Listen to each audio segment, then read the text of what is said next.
Ke kopa pele re qala ha re ka ra dulela ditulong tsena na tse pele. Ko re se ke ra ba le sekgeo, ke lona baeti ba bohlokwa dulang hona mona. Ha re atameleng re tlatseng ditulo tsena ka pele, mahloko re ka bobedi. Le mo bontate le bommehleng ha le ka la kgona, ha le ka la atamela la dula ho tsena. Re se ke ra ba le disini ka pele ka mona. Ke tla le fa fela metsotso e mmedi hore re tle re qale mosebetsi wa rona. Ha re ntse re itukisetsa ho qala ke kopa let us scuffle off on cell phones. I know that is not possible. Rather put them on vibration. If your phone does not have that mode, two options, switching it off or take out the battery just for the time being. Now you can tell that I'm from the old times. Phones today do not allow you to take off the battery, ne? Yes. Are we ready now? If we are, DJ, are you ready? I'm going to ask you to kindly stand up so that we sing national anthem. We will only sing the national anthem, but as we sing it, let me make this special request.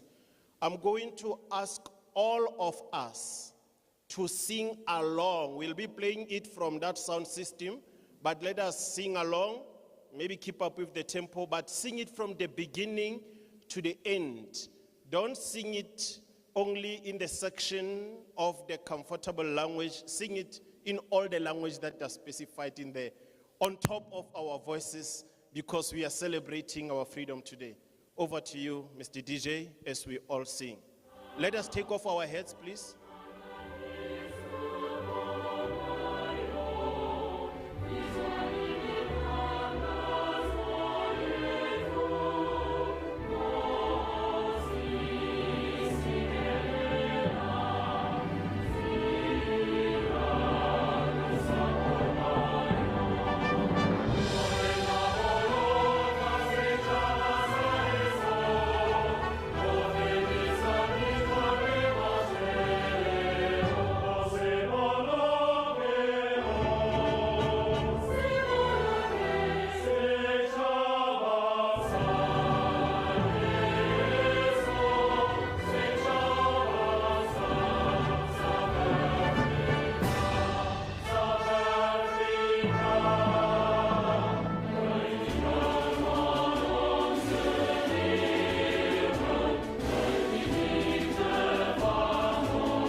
I thought by now, ladies and gentlemen, we will remember that before we sing the national anthem, protocol dictates that we all take off our hats, especially gentlemen. I know you've forgotten that because it's cold, but next time let's not forget. Number 2, we stand upright, no movement. Number 3, the only person I'm told in terms of protocol who will be putting his hand on his chest will be the president, because that symbolizes that he's holding all of us in his heart as the country. We all stand like soldiers and maintain that position as we are. As Yelete Friede, are you happy, ladies and gentlemen? Okay, I didn't hear that. Are you happy, ladies and gentlemen?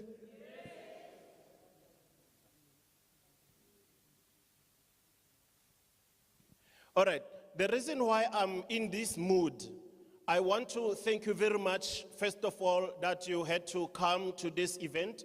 I know it is raining. When it is raining, it is very inconveniencing. Many of you are walking to this place. I want to appreciate you for that. And I know when it is raining, it is naturally getting colder. and I want to thank you very much that you had to withstand all of those and come over here, ladies and gentlemen. Ek waardeer dit baie. My Afrikaans is die beste Afrikaans, don't doubt it. Miskien ek moet nou begin om julle bang te maak. So that when you see me, you say, that is the guy met die beste Afrikaans. All right, just before we continue, let us feel welcome. Let us now have a word of welcome. Tatemini will direct to me who is doing this word of welcome. But I want to, in the meantime, quote from a well-respected intellectual who taught me and many of us that there are days of significance that we celebrate, and there are those that we commemorate. I will just paraphrase. He said, days that we celebrate will be days such as our Freedom Day, because we celebrate our freedom. But days such as June 16, we commemorate. Days such as Human Rights Day, because we remember the pain that is attached to those dates. We remember those that have fallen, that have brought this freedom that we have. If you allow me, towards the end of the program, I will let you know who is that intellectual who opened our eyes. He's seated somewhere here, and it is a he. I know there's two gentlemen there. All right, ladies and gentlemen, Tatemini, ons is gereed. Let us have a word of welcome. Thereafter, we'll proceed with our program. Thank you very much. Good morning, ladies and gentlemen. Good morning to our guests. Good morning to the National Department of Sports, Arts, Culture. Good morning to the Free State Department of Sports, Arts, Culture.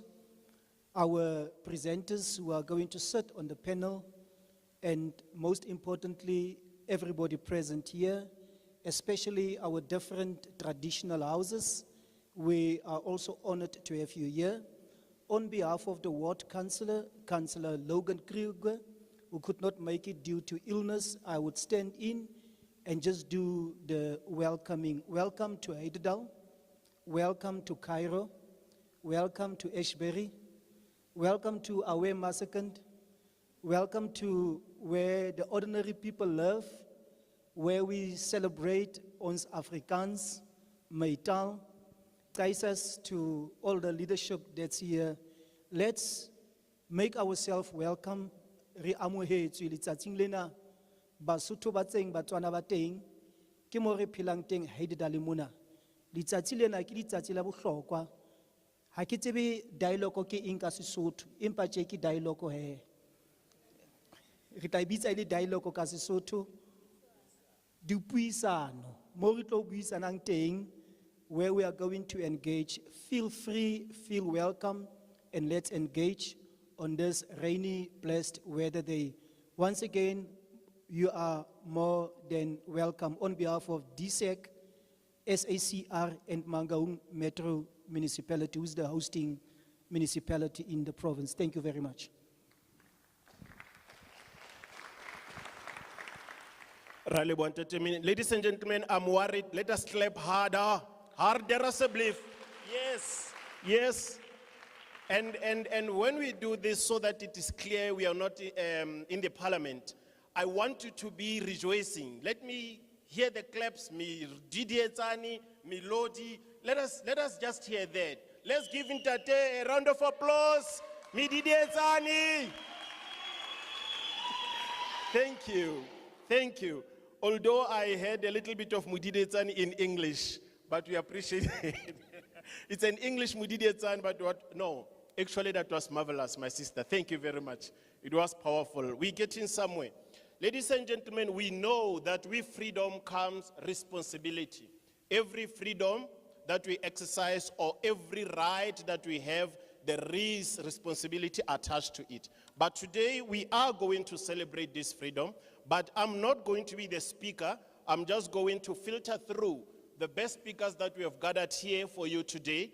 But most importantly, You are the ones who are going to make this event to be alive. So I realize that majority of you may not be having your scrap papers, your books, your notebooks, and all of that. You rely on the bigger machine that is called your mental ability and your computer upstairs, but also recognizing that you may not capture and remember everything that you may want to ask or want to comment on. So in this instance, what we'll do, by the time we have our speakers, I'm going to allow you to ask questions after each and every speaker has spoken. It can not only be questions, even if you have a comment to make, we will allow that to happen in between the speakers, not at the end, so that you do not forget what you want to ask, what you want to comment about. Also, I must indicate that no comment is wrong, no question is wrong. The comment that may be wrong may be the comment that is offensive, that is abusive in its nature, that is in profane language, and I know that we have gathered here understanding exactly that we are going to rejoice, but feel free really to ask questions. The other important thing I need to mention is that you can do that in your own mother tongue. You can ask in Afrikaans, you can ask in isiZulu, isiXhosa, any other language that you feel you want to ask. I am here for that. I will interpret all of that. You will pay me afterwards. Okay, now let's get moving. We have had our welcoming and opening, and from now, for us to understand exactly why we are here, we should also recognize the fact that our National Department of Arts and Culture always works hand in glove with the provincial department. But our guest who will be presenting to us is the reason why we are all gathered here. If she may want to switch off the main switch and say, Almal van Jelle asseblief gaan huis toe, we will do that. If he says, remain here up until the whole night, after this discussion, we're going to have the after party, we will listen to her. Ladies and gentlemen, I want you to help me as we welcome our DDG in the corporate services at the National Department of Sport, Arts and Culture, Me Mandisa Chikwatamba. A round of applause. Mi Didi Etsani, mi Lodi.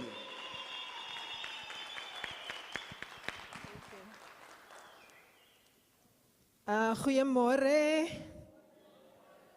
Morning and a good one to everyone. And molweni, dumelang. And I always conclude by saying the macheroni. Okay. All right, thank you. Let me first thank our program director, all of us. He shall do the DAL, African style. Our African style is in the South and the hospital, still recovering there. At the right time, we will get it when it has fully recovered. But you can African spread on Salwar, and on Sal respond in English after we've heard. So I am here briefly mindful of the fact that we are starting our program a little late than planned. I do want to make sure that we have enough time for the engagements, but allow me to once again greet the houses that are here, houses of traditional leadership. Allow me to thank, as I am greeting as well, the provincial department. Allow me to also greet and thank the Department of Justice, this being the key that we are working together. I am saying the houses of traditional leadership, we are also working with them because wherever we are, we've always seen them. Because wherever we are, we always say we want a good representation of local government. And when we see the houses of traditional leadership, we always believe that we are represented at the local government.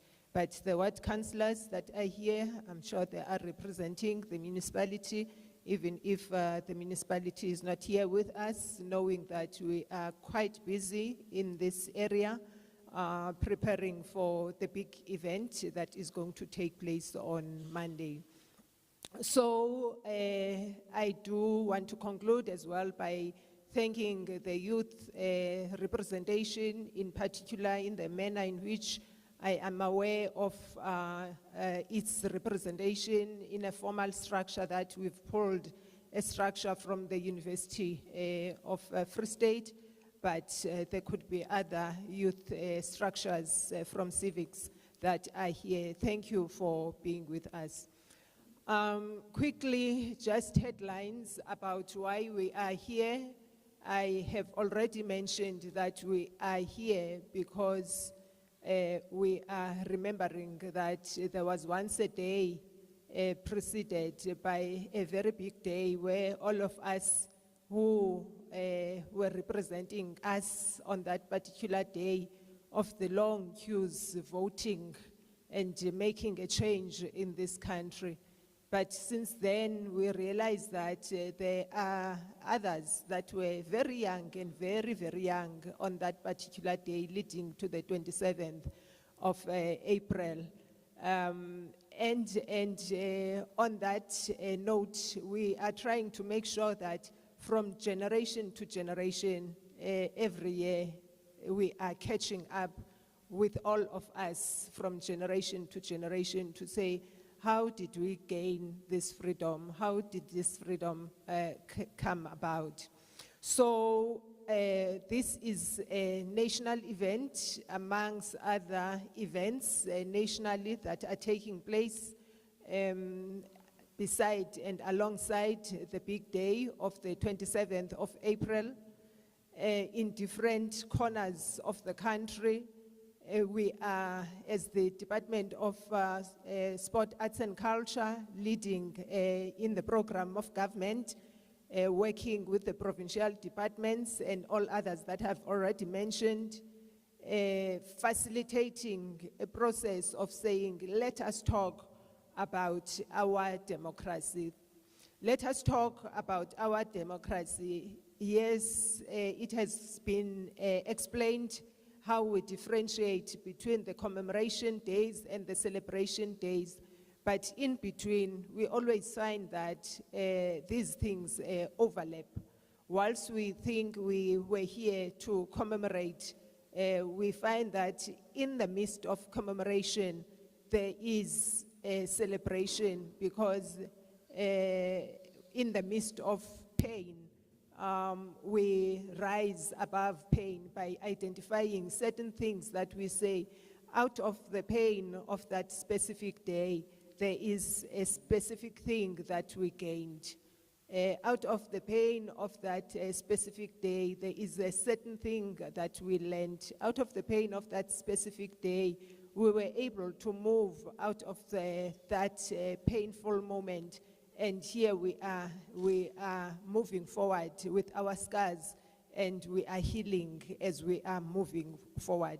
We are able to come together and recognize who were these forebearers of our democracy, so that we continue honoring them and we continue recognizing them in the history of our liberation struggles, so that we can also continue to inspire other young ones following those forebearers in saying, let us make sure that we preserve the gains of our democracy, and beyond just preserving the gains of our democracy, we also build on what we have already gained, building on socio-economic advantages that come with this democracy, building on the agenda of making sure that, as our forefather in the struggle, Ndate Nelson Mandela, the late president,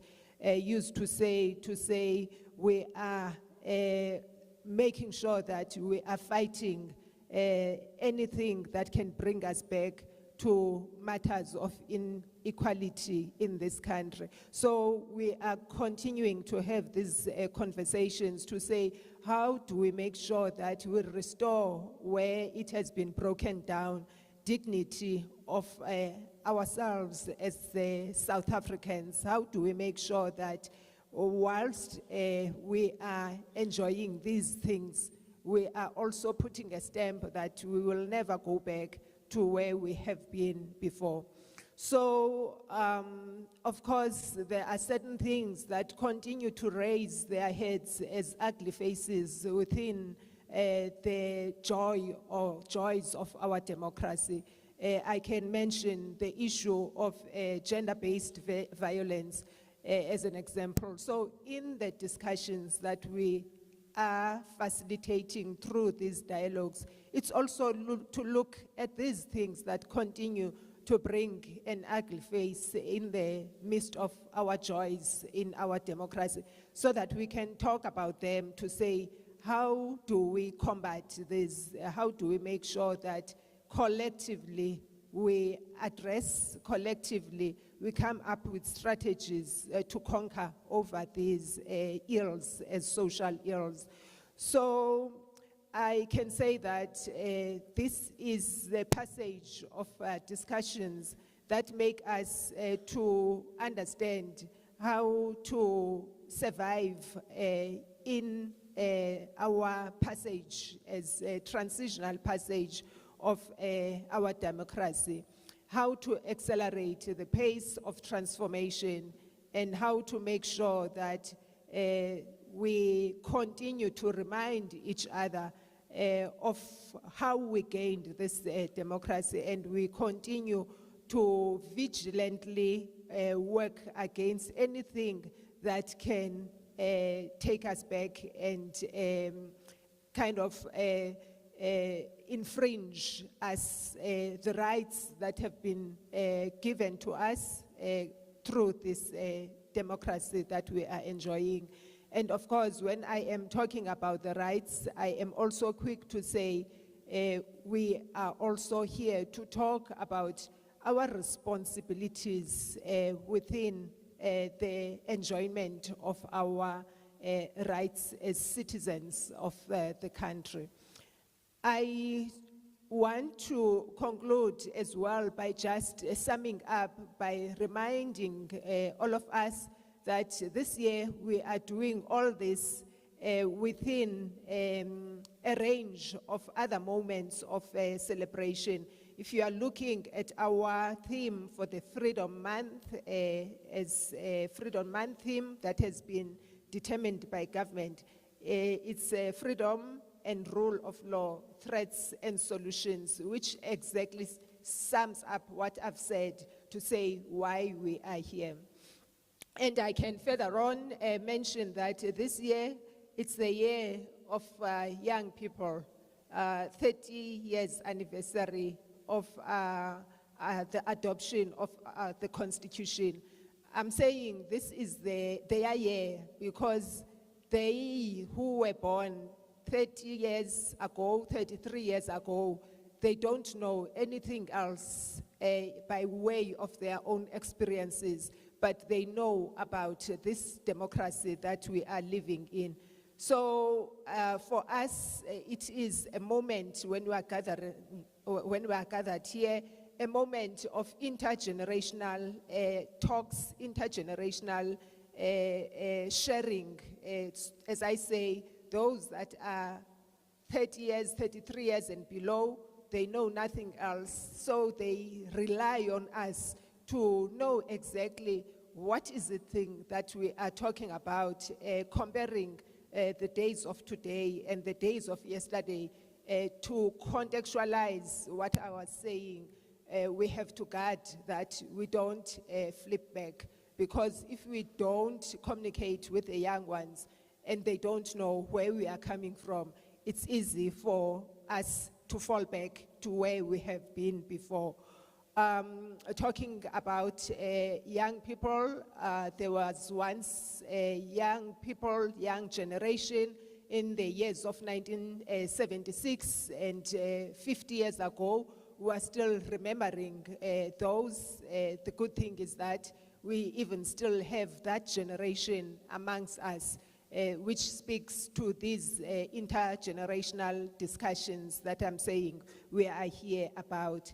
But even when I am talking about the 70-year commemoration of the Anti-Pass campaign, the good thing for us who are still living today is that we are still able to interface with all these generations, because even for those 70-year-olds, some of them are our grandmothers that we have interacted with directly. Maybe here and there, some of those grandmothers are still alive, even if they can't move, but they can still talk and tell the tale of the days of their lives. In absolute conclusion, let me remind you to say government has communicated to us through the mouthpiece of government, which is the Government Communication Services. It sums up everything that I've said by saying we are doing everything that we are doing because South Africa is observing the Freedom Month under the theme Freedom and the Rule of Law, 30 years of democratic citizenship. We are doing what we are doing because Freedom Month marks the country's transition from the oppressive apartheid system to a free and democratic society, and commemorates the historic first democratic elections of 1994. We are here because it's one of our commemorative periods which provide us an opportunity as the nation to reflect on the progress made in advancing our democracy and ensuring that as this nation we transform to the positive whilst we are acknowledging challenges that remain. We are here because since 1994, South Africa has achieved significant progress in expanding rights and opportunities for all. And this government remains firmly committed to improving the lives of the citizens. So we are here to listen to the citizens of this country in small groupings and larger groupings as we move from point to point. There is no voice that means less when we are in these gatherings. And we are here because South Africa continues to strengthen an inclusive and participatory democratic culture. To just reinforce what I'm saying, you know, when we are traveling from countries to countries, especially in Africa, the most common thing I often hear is, hey, you are lucky in South Africa. You can say your say. You can say your say, starting from the president, going downwards. There is no one spared. When South Africans want to say something, they will say it. They may say it in the gimmick language of TikTok, perhaps, or in any other language, but the message would have been very clear to say what we are saying. And I think this is historic for South Africans because South Africans have had that gift. I think that's why our TikTok is vibrant. I know that in the olden days of old, when there is an issue in the community, the mothers in that community, they would just burst out in a song, and whoever the song is about will get the message very clear. The fathers will go like, there is a song I used to like that say, Ubo kumzela maudlule msinam, Ubo dumzela maudlule. That was for the miners. And the story says that when the father has gone out doing some mining, there will be this father that likes to come and have coffee in this family of this father.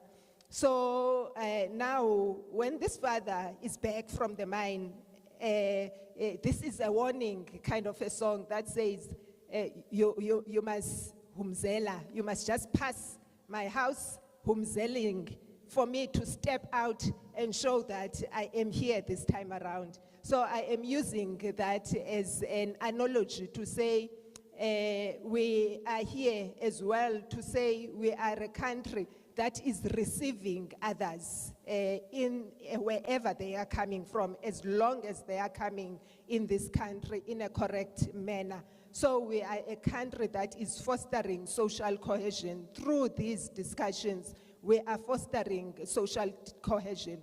All we want is that those that are coming in our space, they must announce that they are here so that we can come out and ask, why are you here, and have a conversation. So this is also a platform for those kind of conversations where we feel like there are others in our space, and therefore let us have an understanding about their being in our space being our country, speaking to our foreign brothers and sisters in our country, instead of us turning violent towards them without engagements.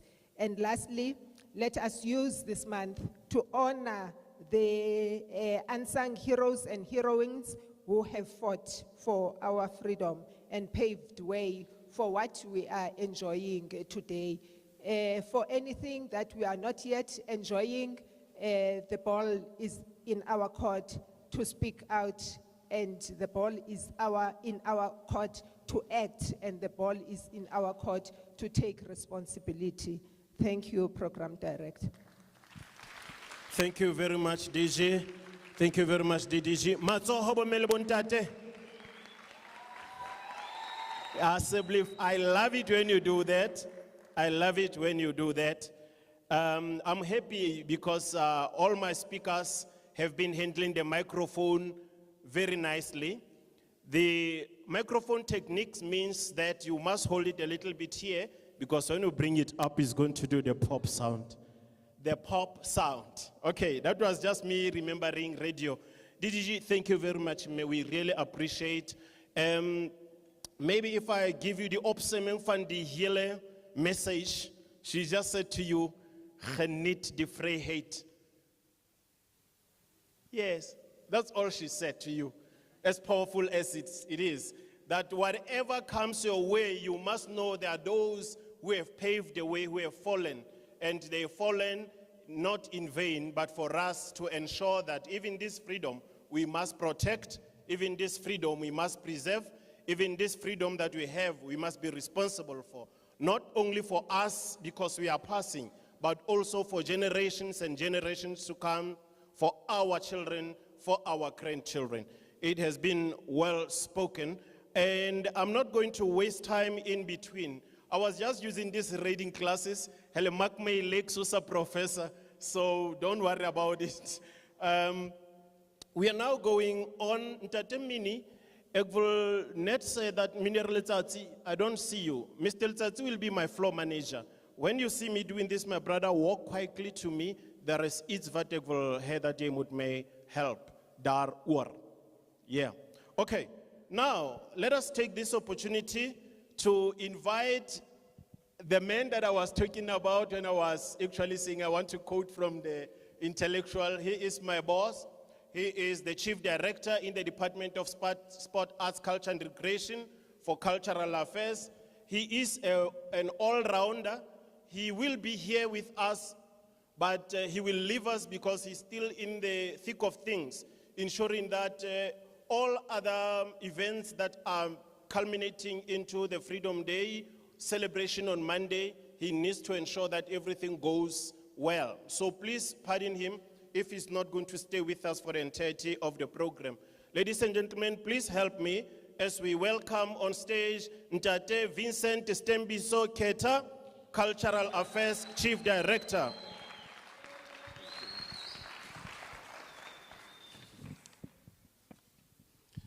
Thank you, Program Director. To you, Program Director, the traditional leaders who are here, our host Councillor Kruger in absentia, our leadership from Mangaung Metropolitan Municipality, all councillors who are here, our Provincial Public Service Commission, Professor Nakedi, our fellow COFSIS students who are here, fellow public servants, our distinguished panelists, ladies and gentlemen. Program Director, we are gathered here today to have a dialogue on social cohesion as part of our series of consultative processes with various community structures in order for us to harvest common understanding on the concept social cohesion, so that we are better positioned to can work together to foster national unity in our country.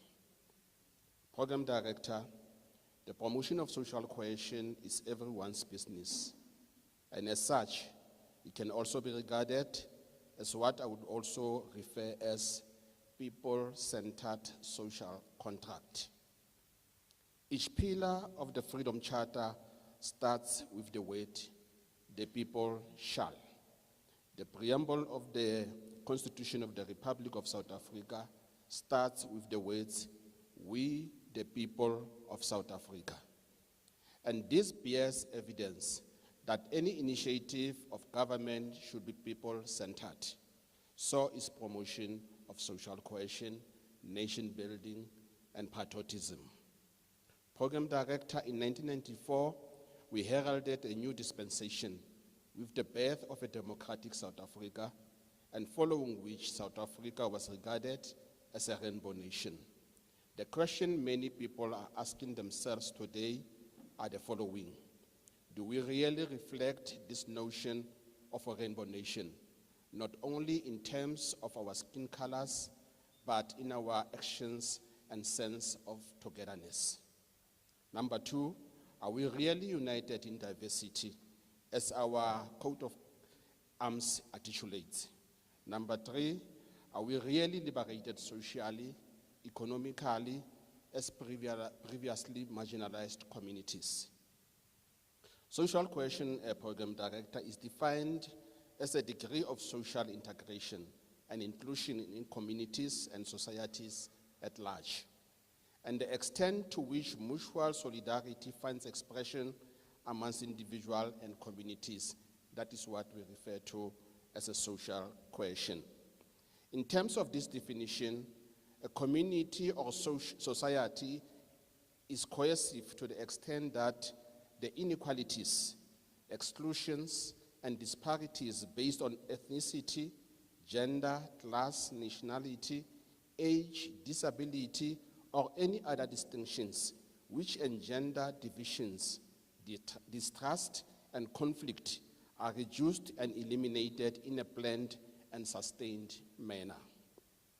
This can be achieved with community members and citizens as active participants, working together for the attainment of shared goals designed and agreed upon to improve the living conditions of all. Program Director, a socially cohesive society simply means that together as South Africans in unison, we should be able to refrain from referring to former President Nelson Mandela as the first black president, but rather refer to him as the first democratically elected President of the Republic of South Africa. On the 4th and the 5th of July 2012, His Excellency former President Jacob Zuma hosted a National Social Cohesion and Nation Building Summit, hosted a National Social Cohesion Summit in Kliptown, where representatives from all sectors of our community participated under the theme, I quote, working together to create a caring and a proud society, close quote. Program Director, that summit, which marked the official launch of Social Cohesion Agenda, was attended by delegates representing diversity of our nation, black and white, women and men, rich and poor, young and old, urban and rural, speaking different languages, with diverse beliefs, coming from different places, seeking to fulfill the injunction of our constitution, which is unity in diversity. In the same installment, Program Director, allow me to emphasize that social cohesion and patriotism can be regarded as opposite sides of the same coin. Once you are patriotic, it simply means that you understand the concept national identity. And once you identify yourself with this South Africa, it simply means you acknowledge that South Africa is a multicultural, multi-ethnic, multilingual society. And once you have embraced all these elements, it will be impossible for anyone to label others as monkeys. And it will be impossible for anyone to embrace and champion the evil demonic legacy of imperialism and colonialism. Program Director, patriotism will evoke any South African's emotion that the South African flag is precious and it should be observed and respected as such. It will remind you of how special, beautiful, and unique our South African flag is, because it is the only flag in the whole world which consists of 6 colors. Patriotism will evoke any South African's emotion when the national anthem is sung with all its protocols observed in totality. It must be borne in mind, Program Director, that social cohesion, nation building, and patriotism are informed by our quest to realize a true, united, non-racial, non-sexist, and democratic South Africa as enshrined in our Constitution of the Republic of South Africa. Nation building and social cohesion are clearly articulated in Chapter 15 of the National Development Plan, which makes reference to transformation of our society. Program Director, it is worth noting that Social Cohesion Summit of 2012 succeeded to unravel impediments towards the attainment of a sustainable South African society, and these impediments are well known as triple challenges that we are all facing in South Africa, namely unemployment, poverty, and inequality. Program Director, the Church, as one of the main 5 important elements of the society, has a significant role to play towards promotion of patriotism in our society and elimination of social ills in our communities. Our national anthem, in its nature, is a prayer which must be sung and encouraged in all our churches. And religious leaders are better positioned to can advocate for this noble national cause. Racism is a demon because God did not create a human being with the spirit of hatred. In fact, the scripture teaches us that it is impossible to pronounce yourself as God-loving person while you don't love your neighbor. This is in itself, Program Director, an indication that as South Africans we must be patriotic so that we can be peaceful, so that we can live peacefully, quietly, and with dignity, as scriptures pronounces. By so doing, it simply means we would have attained a true socially cohesive society, as well as the goal of the National Development Plan 2030, Vision 2030, and its trajectory. Program Director, the current scourge of abuse against women and children and decay in moral fiber requires everyone to join hands with government. And we should actually ask God to heal our wicked land. The second book of Chronicles 7, verse 14 says, "If my people who are called by my name will humble themselves and pray and seek my face and turn from their wicked ways, then I will hear their prayers from heaven and I will forgive their sins and heal their land."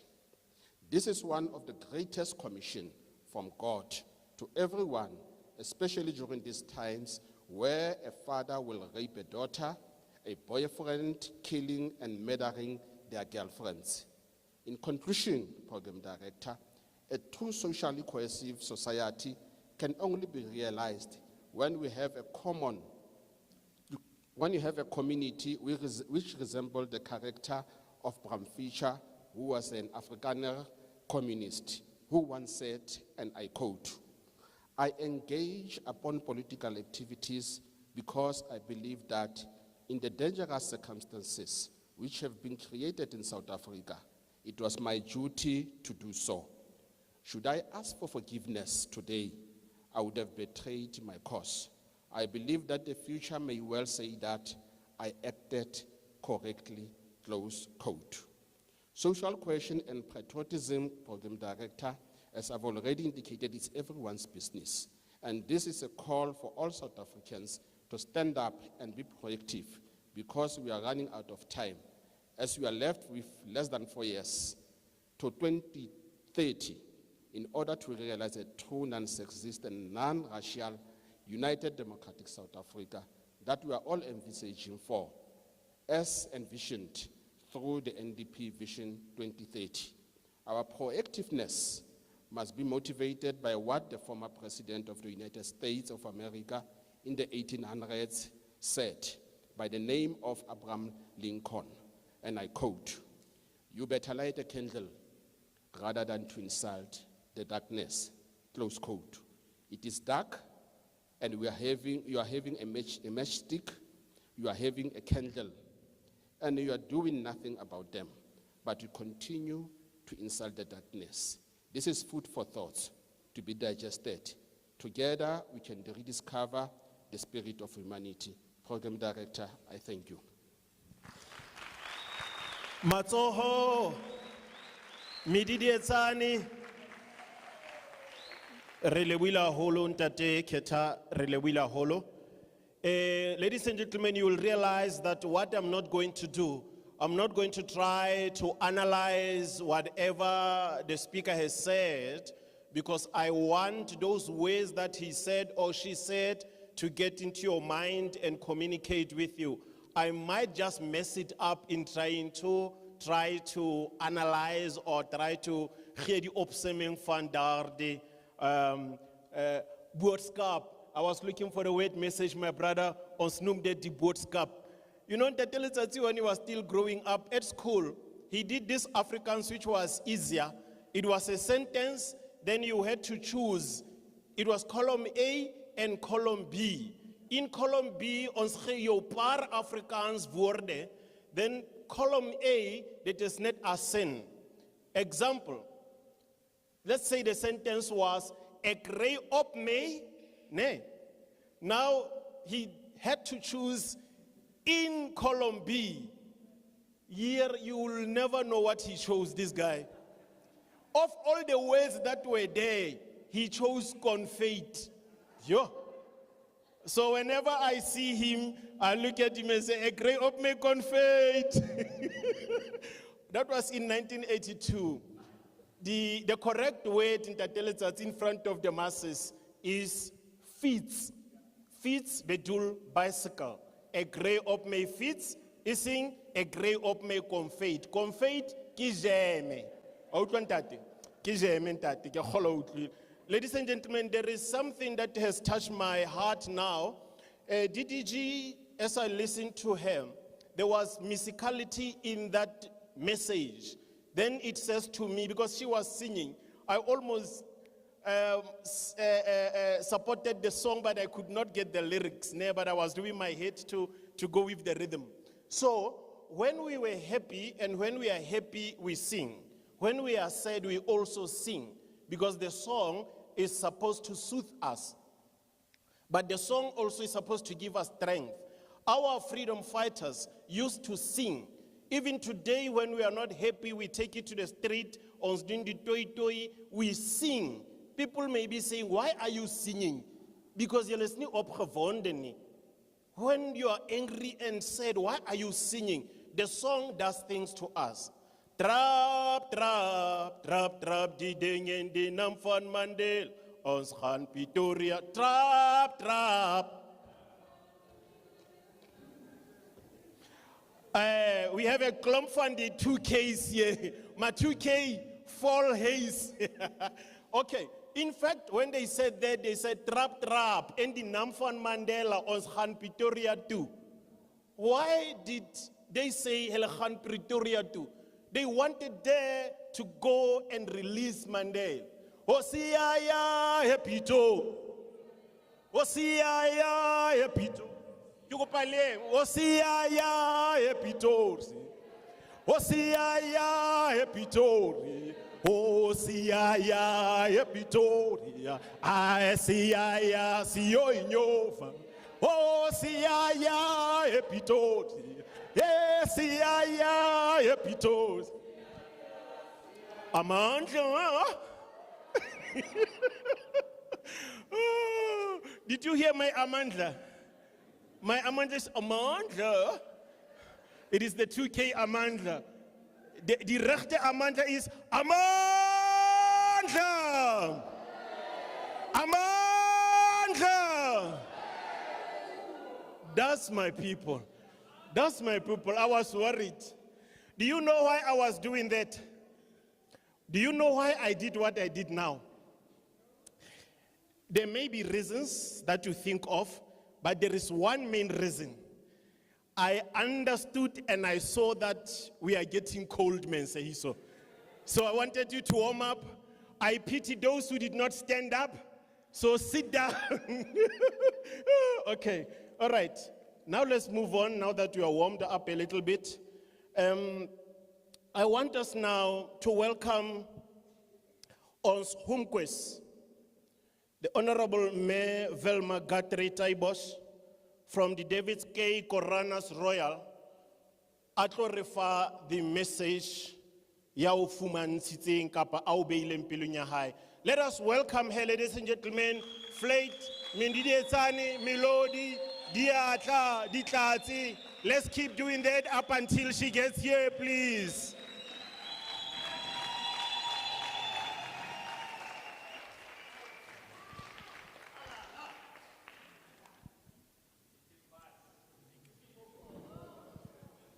Watinti abafazi, watinti Mbokotho, Xayisesi.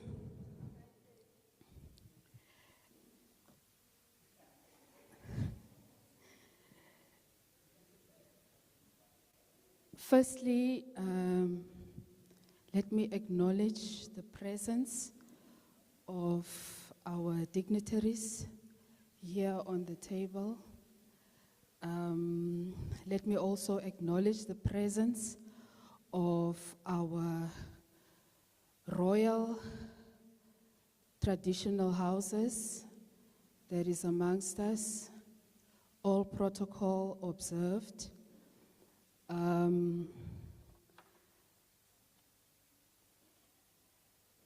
It's an honor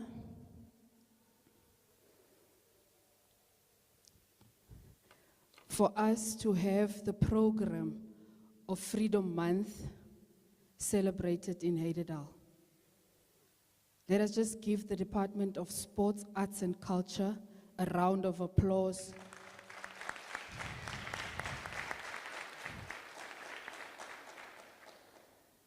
You know, as a Heidedaler myself, we always complain that government doesn't bring programs to our communities. Here today, we have an opportunity to engage in a dialogue with government. And we believe and trust that whatever we will be sharing today as a community will be noted by government, not only noted, but implemented, because Heidedal needs a revival.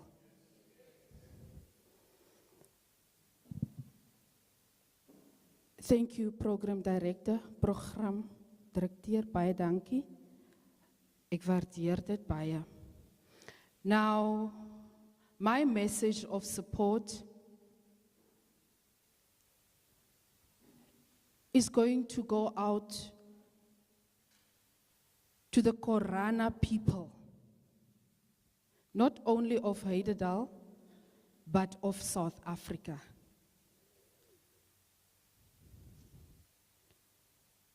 We are a Khoi nation, a community that needs to focus on the revival of our culture. Ons is nie net mense van gowns en rollers nie. Want dis die konsep wat deesdae verkoop word daar buite. Ons het die tradisie nie.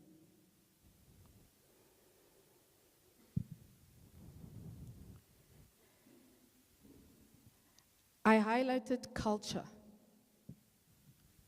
Preservation of our language also. We need our language back in the schools.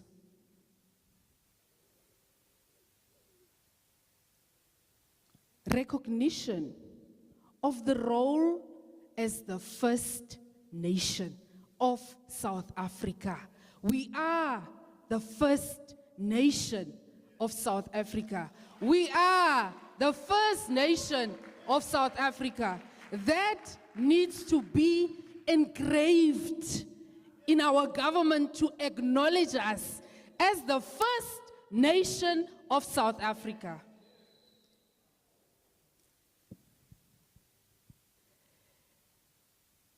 The status and recognition of our First Nation is support for the Korana as one of the original indigenous groups of South Africa, acknowledging their profound connection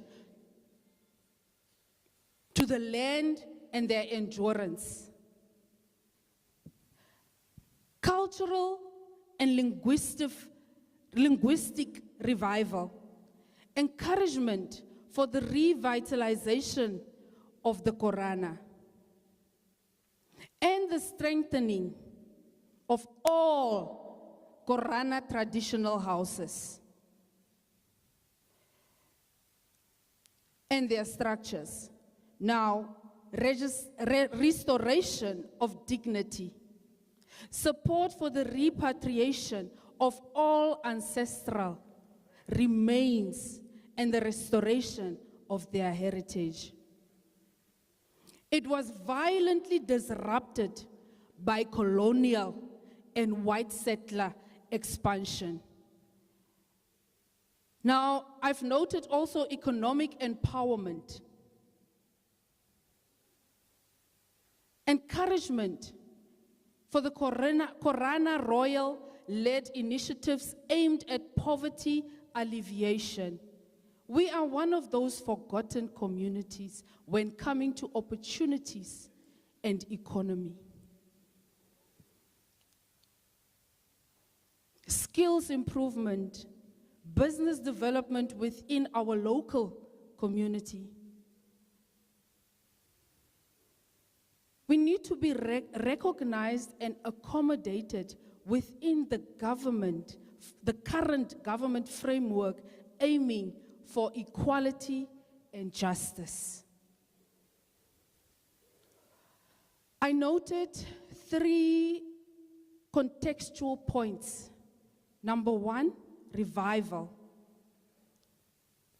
Once the Korana, the Khoi, once thought to be extinct, are now re-establishing their identity in regions and provinces, like we are doing in the Free State. Our challenges, though, is that our communities face challenges regarding the recognition, with some stating that they have been left behind in remedial policies.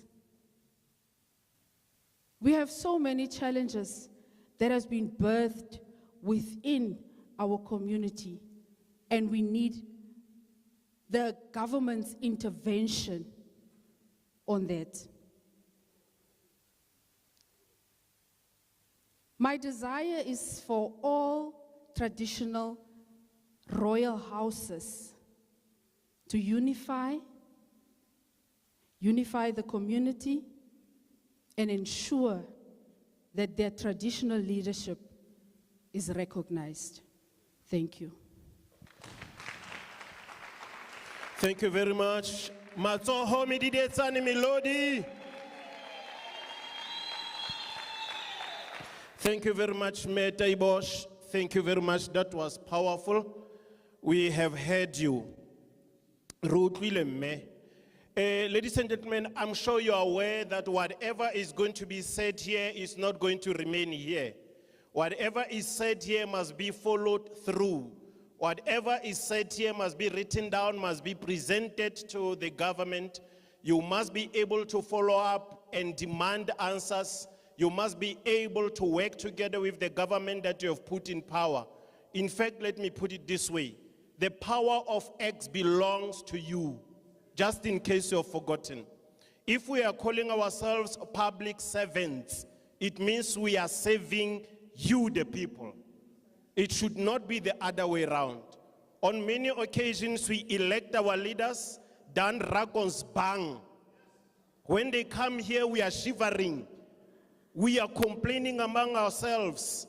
We're running around like, but we have put people in power, giving them the mandate to say, go work for us, come report to us. Where you have problems, let us talk. It is called the will of the people, not only the political will. Let us make it work. Let's make Heidedal better again. Let's make it great again. I want to talk to you about two things. Poverty is not the end, and poverty does not justify crime. But poverty humbles you to say, I do not want to live here. Poverty is not my identity. I was not born for poverty, nor with poverty. If there are means to better the circumstances, let us do that. I think this is the time. Don't you agree? Clap for that, assembly. All right.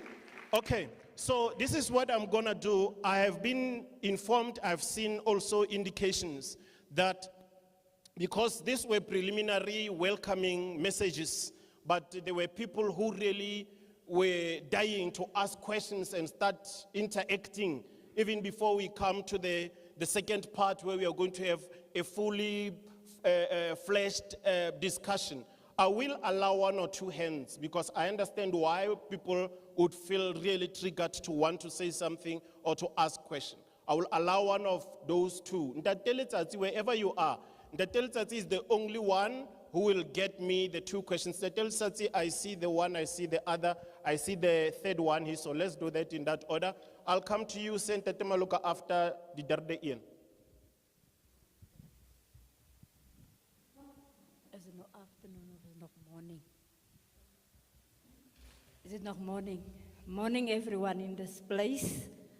I'm glad to get the opportunity to speak with the leadership of our country.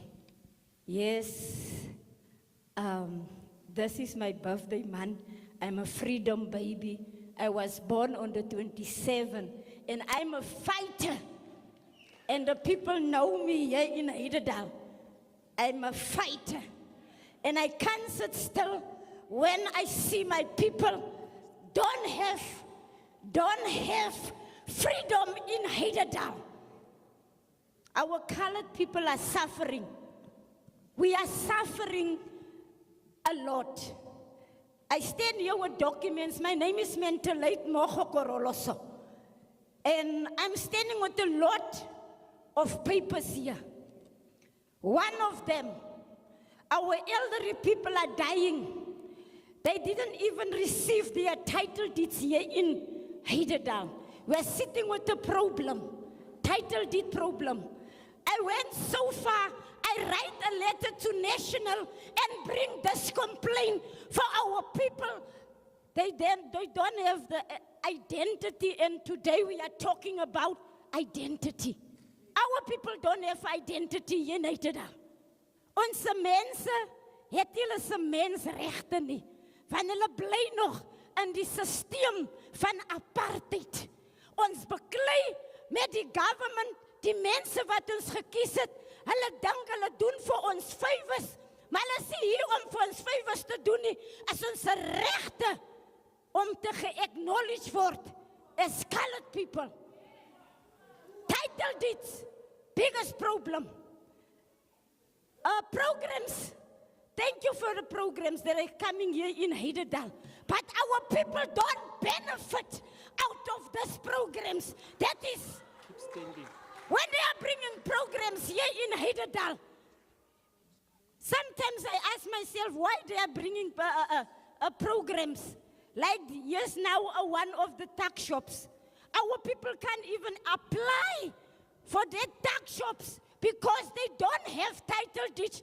And the main issue is you must have a title deed. The requirement is strictly you must have a title deed. How can you bring a program to Hidadal and you know our people are suffering with title deeds? How can you bring programs to us? Our dignity. Ons praat van ons het ons dignity here in Hidadal. We don't have. They're looking down on us. And enough is enough. This is the one. This is the first one. We can run it off. And that can I speak? This is a paper. Okay. Ladies and gentlemen, thank you very much. Let us appreciate her. Let's do this. We are still going to have in-depth discussion. We just want to have preliminary questions and comments, so we move on because we're still going to have the speakers in front. I want to have the two hands. Ndetemaluka, I will end up with you as a brief. For this one, let me have this gentleman and this gentleman come stand here, or excuse, you can go first. You can sit in that. You can sit in the meantime. So make a point or ask a question, then we move on to the second speaker. We're going to have the second session. Thank you. Aware, aware. Aware, aware. Aware, aware. Good morning, everyone. I'm Benji Williams, a Khoikan, and to speak about freedom, it's very heartbreaking coming from Hidadal. If you look at our infrastructure, especially the mother department who is here today, our sports facilities is nothing. It is worse enough than what apartheid have left it.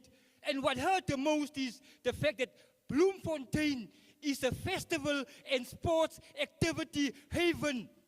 International sports activities, national sports activities, international festivals, artists that can come and perform here. But all around our community, millions and millions is running around. The Khoikan is cut out. Today, you are here, but we come and get the words here. While other people sit around the table and eat, the Khoikan is not eating. I'm a media house. I see media houses broadcasting here in my house, eating a cake that was brought here for the Khoikan, and we are outside. How can we, as Khoikaners, celebrate freedom? How do you bring a freedom celebration to us nationally while you left us out? Look at the seats. You want to come back and say we Australia belang ni. The relevant people was not used to bring the message to the Khoikan who's here. It seems like even here, every time when things happen for us, we come and must eat words and go home hungry while other people cater, play music. While I was standing outside, Afrikaans artists who released an album just the other day, they don't know, are they on the lineup? And this is how the colored kinders, the Khoisan kinders, full vandag. We were left behind by democracy. There is nothing to show in my community for what democracy, what our forefathers, what Rand van Riebeeck have robbed from us. We still die in poverty, unemployment, lack of opportunities, freedom we have never tasted. Thank you. Thank you very much. Thank you. Thank you. The next speaker, please.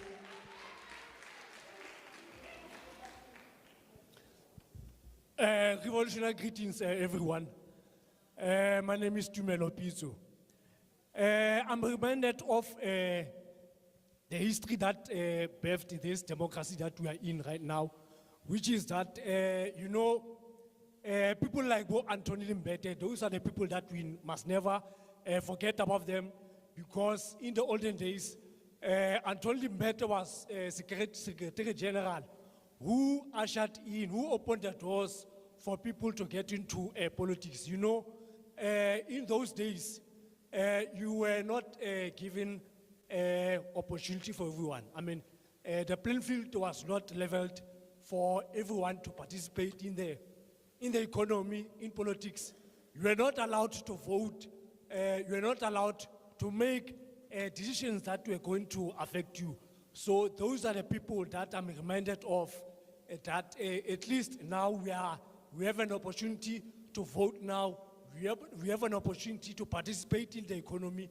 We were marginalized, definitely sure, in the olden days. But right now, in the constitutional democracy that we are in right now, we are proud to say that at least in the 30 years that we are in right now, we want to support each and every one of us. You know, I know that the vast majority of the people were marginalized, did not have the opportunities, but right now we are here to open the doors for everyone to participate in the economy.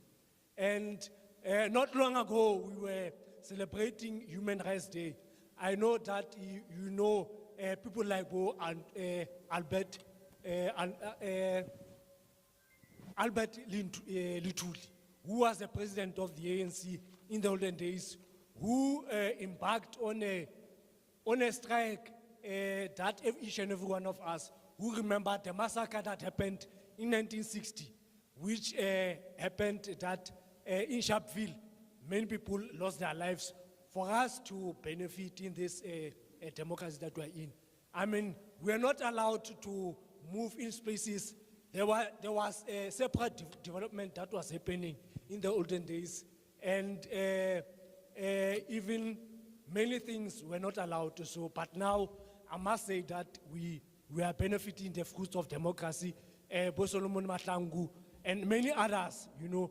So I just want to touch on, lastly, to touch on the things that we face nowadays, which is gender-based violence. I think we are selfish people who grew up in the olden days, whereby there was conservative values that we are living by. And those values, right now, we are not imparting them. We are not giving them to young people. That is why we have these social ills that we are now living in. I mean, young people nowadays are not rebuked at their homes. They are not rebuked at school. There was no longer corporal punishment. And even the society, they are not able to rebuke them.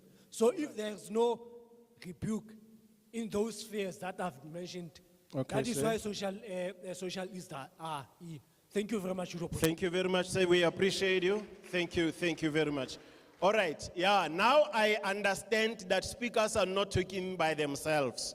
The reason why it is called a dialogue is because it must be the speech from this side, from your side. But what is important, I want to reiterate. Hey, Skhwa. That we should please make sure that whatever we are ventilating here, we are speaking out, those must end up at the desk of Ntatele Tsatsi. Ntatele Tsatsi, make sure that it gets the attention that it deserves. And I know Ntatele Tsatsi is a Irleke man. He's an honorable man. I know you should be having other dialogues, but the dialogues that are being taken, colleagues, is not only, when you look at the social cohesion dialogues, for an example, it's not just to build a socially cohesive nation, but it is to say, what are the things that are sitting badly in the hearts of the people? What is it that are saying must be done correctly? And those must be taken, the feedback must come, and we must resolve something. We must look back and say, this were raised, this were attended to, this were not attended to, and this is the process. I think that is where we are going. Otherwise, we can't come and sit here in the cold, speak and go home, and nothing happens. It will be injustice. I think we are together on that one. Ladies and gentlemen, I am now going with a great speed towards our discussions now. What we will do in this case as well, I'm going to allow for the two speakers After the two speakers, then we'll have the discussion because we have started giving you a little bit of a bite. So after the first speaker, we might not necessarily get that, but I'll think about it. It will depend on how hot it's gonna be. And it is going to get very, very, very, very hot. Now I am calling, okay, let me just take my time on this one. Now, colleagues, I'm throwing a weapon. Now, colleagues, I'm bringing the bullet. Now, colleagues, I'm bringing the storm in this house. Now, colleagues, I am giving you this activist,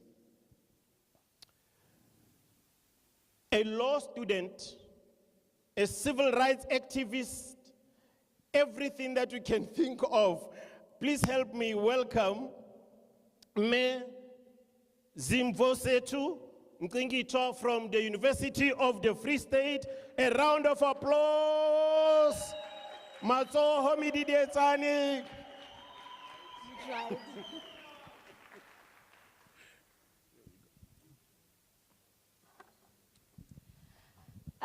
Greetings, everyone. It is such an honor to stand in front of you on this Freedom Day dialogue. My name is Zimvosetu Nqinitwa. I am a student at the University of the Free State. I am also a student activist. I lead in a political student organization called SASCO. I am a PEC member in that organization. The theme that we're given today to speak about is freedom and the rule of law. Now, it focuses on the threats and the solutions of this freedom and this rule of law. I'll start my speech, program director, not speech per se, but my conversation with defining freedom in my understanding. Freedom is generally defined as the ability to make choices and act upon them without restrictions, constraints, or fear. This also incorporates the substantive freedom, which is the right to dignity, equality, etc. I'll now go on and define the rule of law. The rule of law says the law is everyone is equal before the law. This includes now the government and the layman's person. Freedom is not self-sustainable, but it is sustained by institutions. Hence now, the rule of law comes in. The institutions of law enforcement are the ones that are supposed to sustain the freedom through the law. I'll try and draw this picture of mine through now practical examples that I've observed, but also the lived realities of students at a higher institution level. The first biggest threat to our freedom and the rule of law is racism, access to education, and unemployment. In my opinion, Program Director, within the 30 years of democracy in South Africa, we have made a substantial progress with regards to dismantling the legal apartheid. However, the racism and the social division still appears to be there. Instead of it now being dismantled, it has instead evolved and it has reshaped itself within our experiences. My focus on this evolving of racism and social division, because I am a student at a higher learning institution, I will draw a picture of a student activist who wants to give access or wants to get access to an institution of higher learning. There's a saying that education is the key to success. However, the access to this education, or if there's one hardest thing for a black person in South Africa to get, is access to education. For the few that find themselves inside these institutions of learning, you will find them wanting to go and fight for this access for the generations that are coming after them, but also to get the quality education that they deserve. However, you'll find these same institutions that are supposed to assist these students in leveling the playing field, either instead of them now coming and assisting, they will be suspending and expelling and arresting these same students who are fighting for their right to quality education. Until the day that the constitutional right of black students to protest for their access to quality education is not seen as hooliganism or intimidating the comfort of white people, but rather seen as them using the same key of success to bettering the disadvantaged past of racism that they've experienced into getting a better future. Racism has not ended.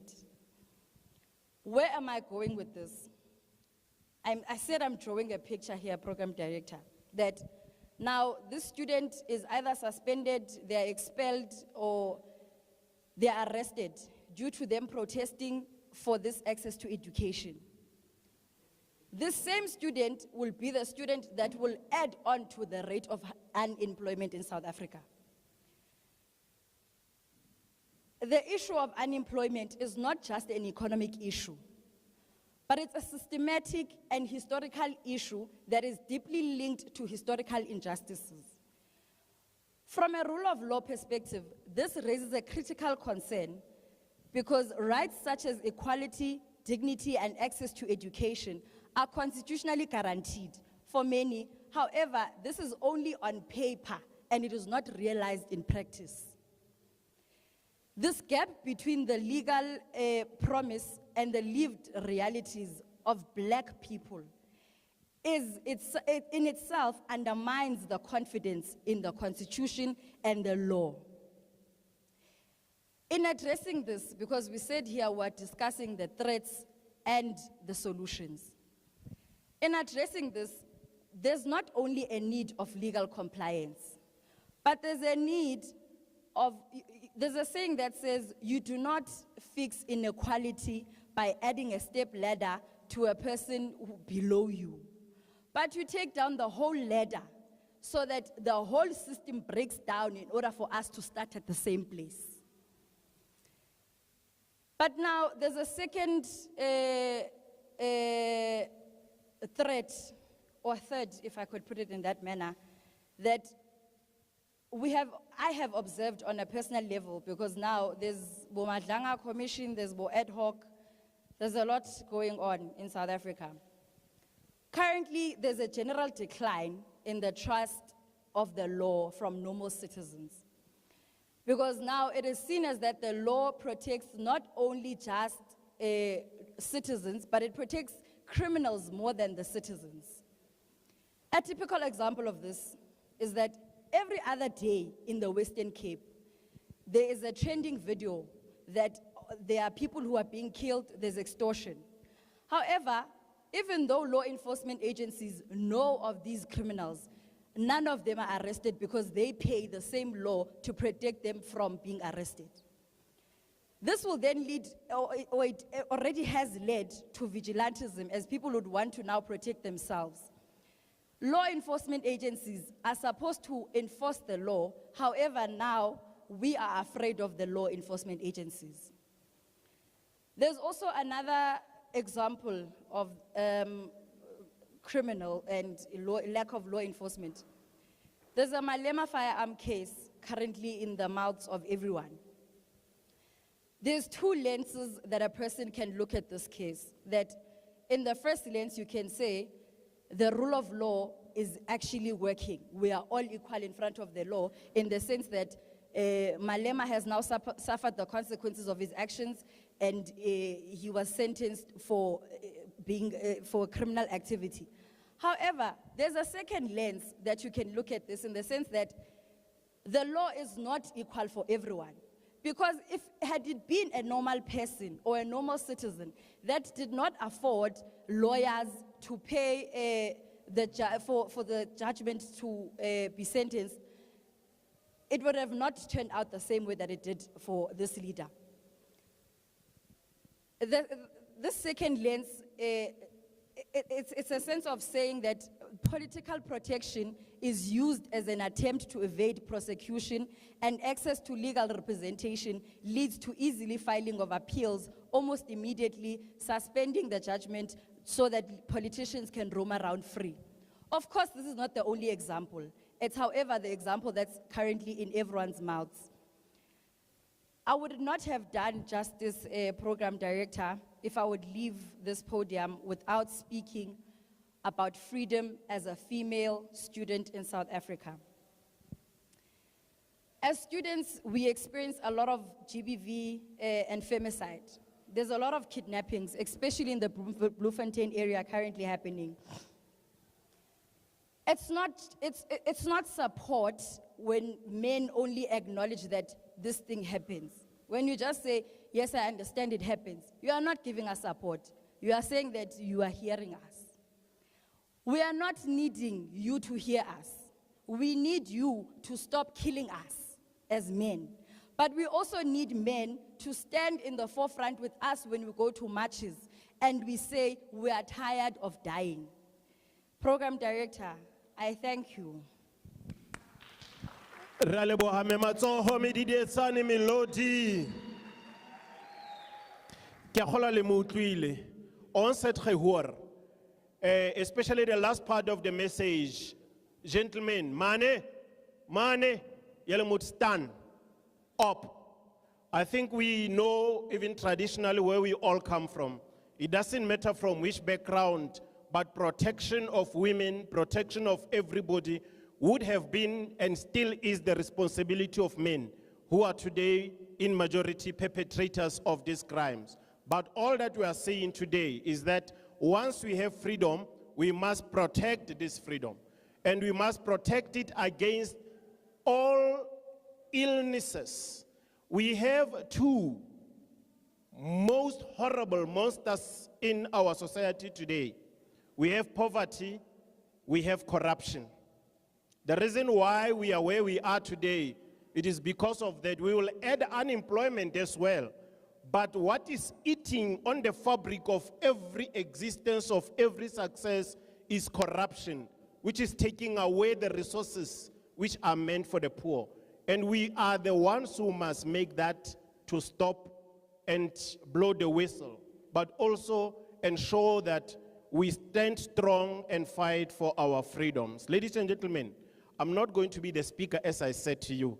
I know that we are doing very well with time, even though we started an hour late, but I know that we're gonna push so that come lunchtime we are done. But we're gonna call the second speaker.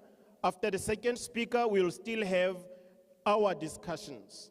And in our discussions as well, we may make inputs, we may speak from our hearts to say, this is what is sitting badly with me, but we must also try as well to say, let us lift out of our comments things that we would want to see taken along to effect a change. I may be angry and feel sad about it, but I must want to see a change in that. And that change must be watched as it progresses. To say, we once raised, for an example, the issue of the lack of infrastructure or dilapidated infrastructure in Heidedal, especially, let's say, sports infrastructure. We must be able to follow that up and say, the local Department of Sport, Arts, Culture and Recreation, where are we? The Chief Director of Sport, what is it that has happened since we last spoken? If we say we do not have recreational facilities for arts and cultural activities in Heidedal, let us hear what Ntate Keta is saying. Let us hear what the HOD and the MEC is saying. Let us see some changes on that. If we see that we have our dilapidated roads, which were found to be in order, but now we do not know. In fact, they said in Kwakwa, you have to choose the pothole that should mess up your car. You don't choose the road, you choose the pothole. There's plenty of them. So if you want the small one or the bigger one, so you must choose the pothole that you want to drive your car inside. It's a sad story. that we have to say in this democratic dispensation. All right. The one thing I'm going to ask, asseblief, laat ons vermy a lot of movement. I see that it is happening more often. Let us avoid a lot of movement. Only when you really, really have to go, you can go. But let us avoid movement, especially when we have speakers here.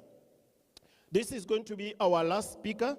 And after our last speaker, we are now going to have other comments and questions and discussions. After that, we will have Ms. Samantha Brits to come and give us the summary of proceedings. So we are just about to finish, ladies and gentlemen. I want to thank you again for being gedeldag, that you are still sitting there when it is this cold. But it's warm here. We are drinking coffee this side. I'm joking. Ladies and gentlemen, let us now welcome our freedom fighter, somebody who contributed to this freedom that we have today. I may not want to get into details. Only the one thing I can say is, Amandla! This is how I wanted to welcome Professor Itumeleng Lakedi, the Commissioner for Public Service Commission. Matsoho mididietsane Milodi. Milodi ufitlela ba ema mona. Zethu, skam qoqisa.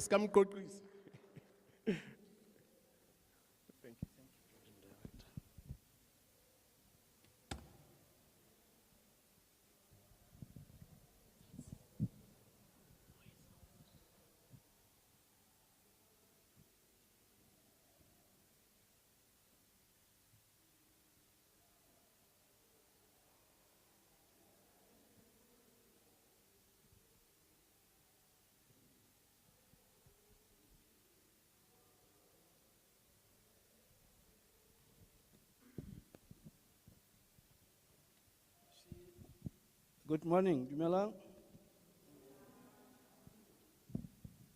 Battling with technology which we did not have in the 80s.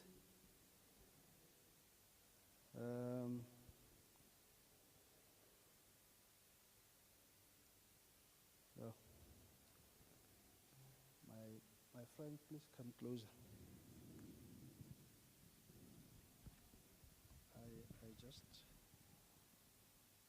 I just want it on that, yeah, not that way. But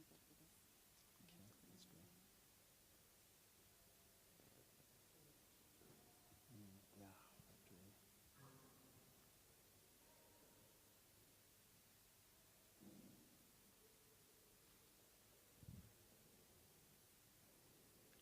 that way. Ke a leboga. Thank you very much, Program Director, for the opportunity. May I instantly acknowledge all the leaders of the land and appreciate their presence and the community of Mangaung, specifically in Hededal. I appreciate the opportunity from the DDG and also the Department of Arts and Culture, my other colleagues and previous speakers, Program Director, all protocol observed. You know, as we, what did you say? Are we commemorating or celebrating? We are celebrating. Well, it's a Freedom Month. And our theme is that we have to locate the meaning of our freedom within the context of a constitutional democracy and link that to the rule of law. We have heard speakers have spoken. The problem is that we can do that and continue to tell you about it and so on.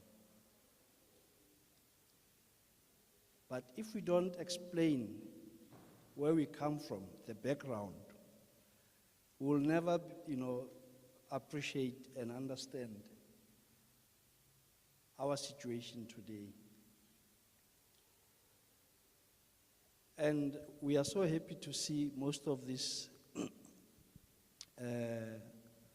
reflections behind us here and that you are looking at in terms of our history and so on. Because if we really want to understand the meaning of democracy and the rule of law in a constitutional democracy, it means we must know that before the dawn of democracy, before the Constitution in 1996, which was passed by the Constitutional Assembly and became the foundational law of this country, there were other laws. What is important is for us to appreciate our history as a people of this land. And we often talk about apartheid, but we forget that we were all slaves. Our ancestors were slaves, right from the Cape and in here. So that history is very important for us to appreciate the freedom that we have today. And that slavery, oppression and colonialism and apartheid, all that kind of institutionalization of deprivation was based on the laws that were discriminating us and that managed to divide us into pockets of different people, you know, developing different kinds of social identities and so on.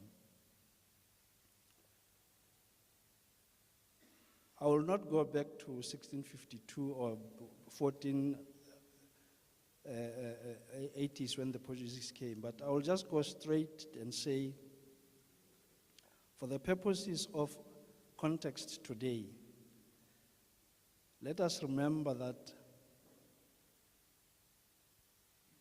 in our history there was what became the 1913 Land Act. That act deprived of the land from the indigenous people, and they were only allowed to access 7% of the land.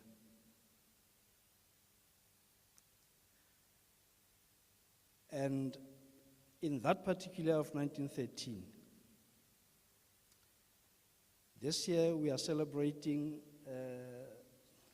the anti-pass laws of 1956. But those anti-pass laws, we must understand and go back to where they started. And they started right here in Bloemfontein in 1913.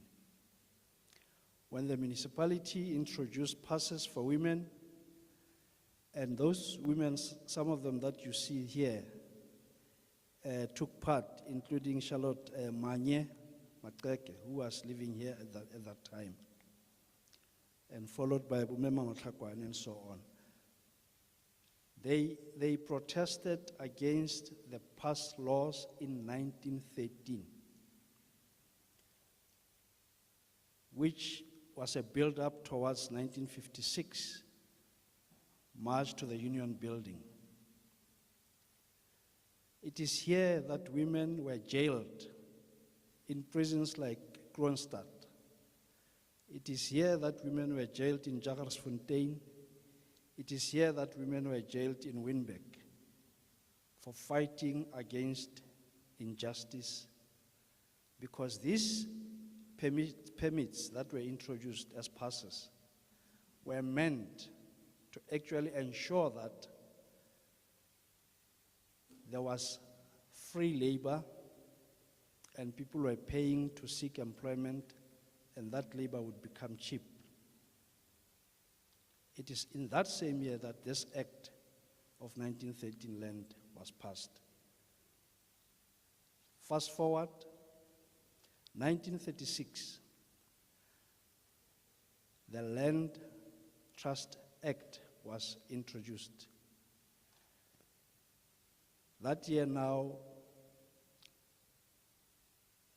indigenous people were only given access to 13% of the land whereas in the previous act it was 7%. Now, during those periods when the owners of the land were still in control, South Africans who became South African today, who arrived late through colonialism and other, motives. The government then, the British government, when they introduced this 1936 Land Trust Act, they were planning to take land from the people so that they could force us to go and work in the mines and no longer work on subsistence on our own land, because it led to what was called taxation. And in 1925, they introduced what was called the poll tax. And that poll tax for males meant that if you do not pay, you are going to get arrested. When you get arrested, you are going to be working free, as cheap as free labor, to the minority groups so that they could flourish. Now, fast forward 1948, when the Nationalist Party took over government. They took over government and introduced segregatory laws that separated people in South Africa who were indigenous and who are indigenous. For example, in Bloemfontein, there's a township that used to be called, it is still there, Cape Stands. Some people were forcibly taken and separated, and that is how this area where we are today was born. And people were classified as coloureds. So identity was used to divide and to separate. And in every township in this country, when you travel, when you go to town, you'll see you must go under the bridge. And beneath those bridges, there were always blockades whereby you had to produce a pass book. As we grew up here in this city, we still have memories of elders when they are assembled in a corner and a police van comes, they had to run away if their passes did not have stamps that were written Soek Werk. So if you had a pass and it was not stamped Soek Werk, you'd be taken to Ramkraal prison. Here is demolished now. From Ramkraal, you are distributed, all of you, to the neighboring white farms, and you are going to work for free. Now, why I started with slavery, I just wanted to remind ourselves that slavery was by force. The pass laws, the Land Acts, and everything was a means of regulation to now legalize slavery and make it look better and smarter. And the land was gone. So now, the issue of freedom. We will all remember that, for example, in Natal province, then it was called, this poll tax thing led to what was called, or what is known as the Bambata Rebellion, when King Bambata embarked on a rebellion with his people there against the poll tax, because now land was being taken away from the people. If you go to the Eastern Cape, there is what we call the Xhosa Wars that were fought against the colonial regime in the Cape. If you come closer to us here in the Northern Cape, there were a lot of similar wars that were led by the Batlaping and Kgosi Kgaleshiwe and so on. So if you go to Venda, it's the same. Every corner of South Africa, there were rebellions for land. Now, why I want us to understand this background, it is because today, as we are seated here, we do not appreciate that background. And this freedom did not fall from the trees. It is the freedom that we fought for.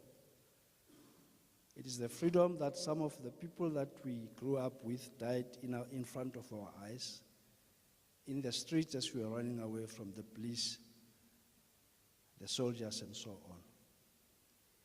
In this area where we are today, some of you would know Peter Dunn, you would know Beatrice Marshoff, the former premier, you would know one of the very brave combatants in our struggle, Joyce Boom, who used to live in this area underground. You would know Tate Opa Hoffman. You would know Reverend Ivan Abrams is today the bishop of the Catholic Bishops' Church, and his wife, Esme Abrams. Now, I'm saying, I want us to understand that all of us took part in this struggle to bring about this freedom. And young people must understand that this freedom, we really, all of us sacrificed, and those who were elders to us sacrificed. I see the photo of Mima Mutlakwana Mo and others. We were lucky because she was much elderly, but we were able to rip from her and others, the late Caleb Musabi and so on, their wisdom in terms of how these matters were handled. Now you would know that the 70s was a very difficult period. My uncle used to play for Bloemfontein Celtics. And he was so fierce and good, and I was deep into soccer. And every Sunday, I would go and buy the newspaper. But after 76, every time I go and buy, after June 16, 76, when I go and buy the newspaper, my father observed that now, when you bought the newspaper previously, you would start at the back of the newspaper to look at soccer and so on. But I see now you are starting at the front pages and you are looking at this. What is the problem? And that was the mood. I don't know how many of you have seen the picture of Hector Peterson, a 16-year-old, who was killed marching for the freedom to access education, the freedom to access our own languages and so on. Now, all these struggles, especially from 76, we are the product of 76. We were conscientized and we were baptized into this tradition of resistance. It was not easy, it was painful, but we did not feel sorry for ourselves because it was the right thing to do. And that is why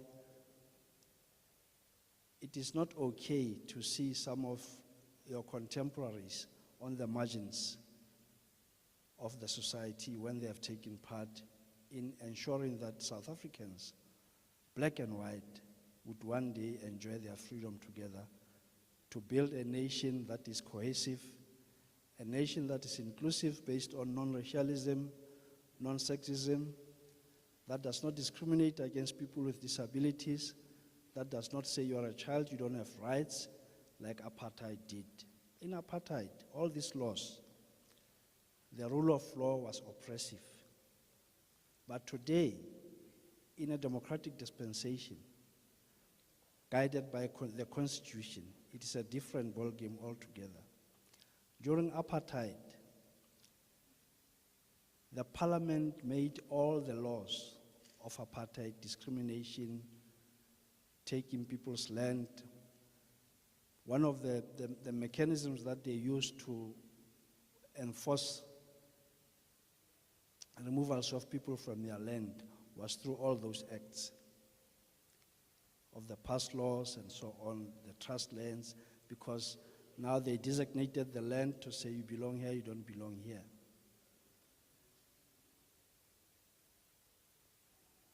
So the rule of law then meant that if you did not have a pass, you'd be jailed and become a slave laborer basically. You wouldn't have land, you would not be with your family, you could not go anywhere after 8 o'clock in the evening. There was a siren that rang, and if they catch you during that period, after 8 in the evening, you are going to jail, you are going to work in the farms.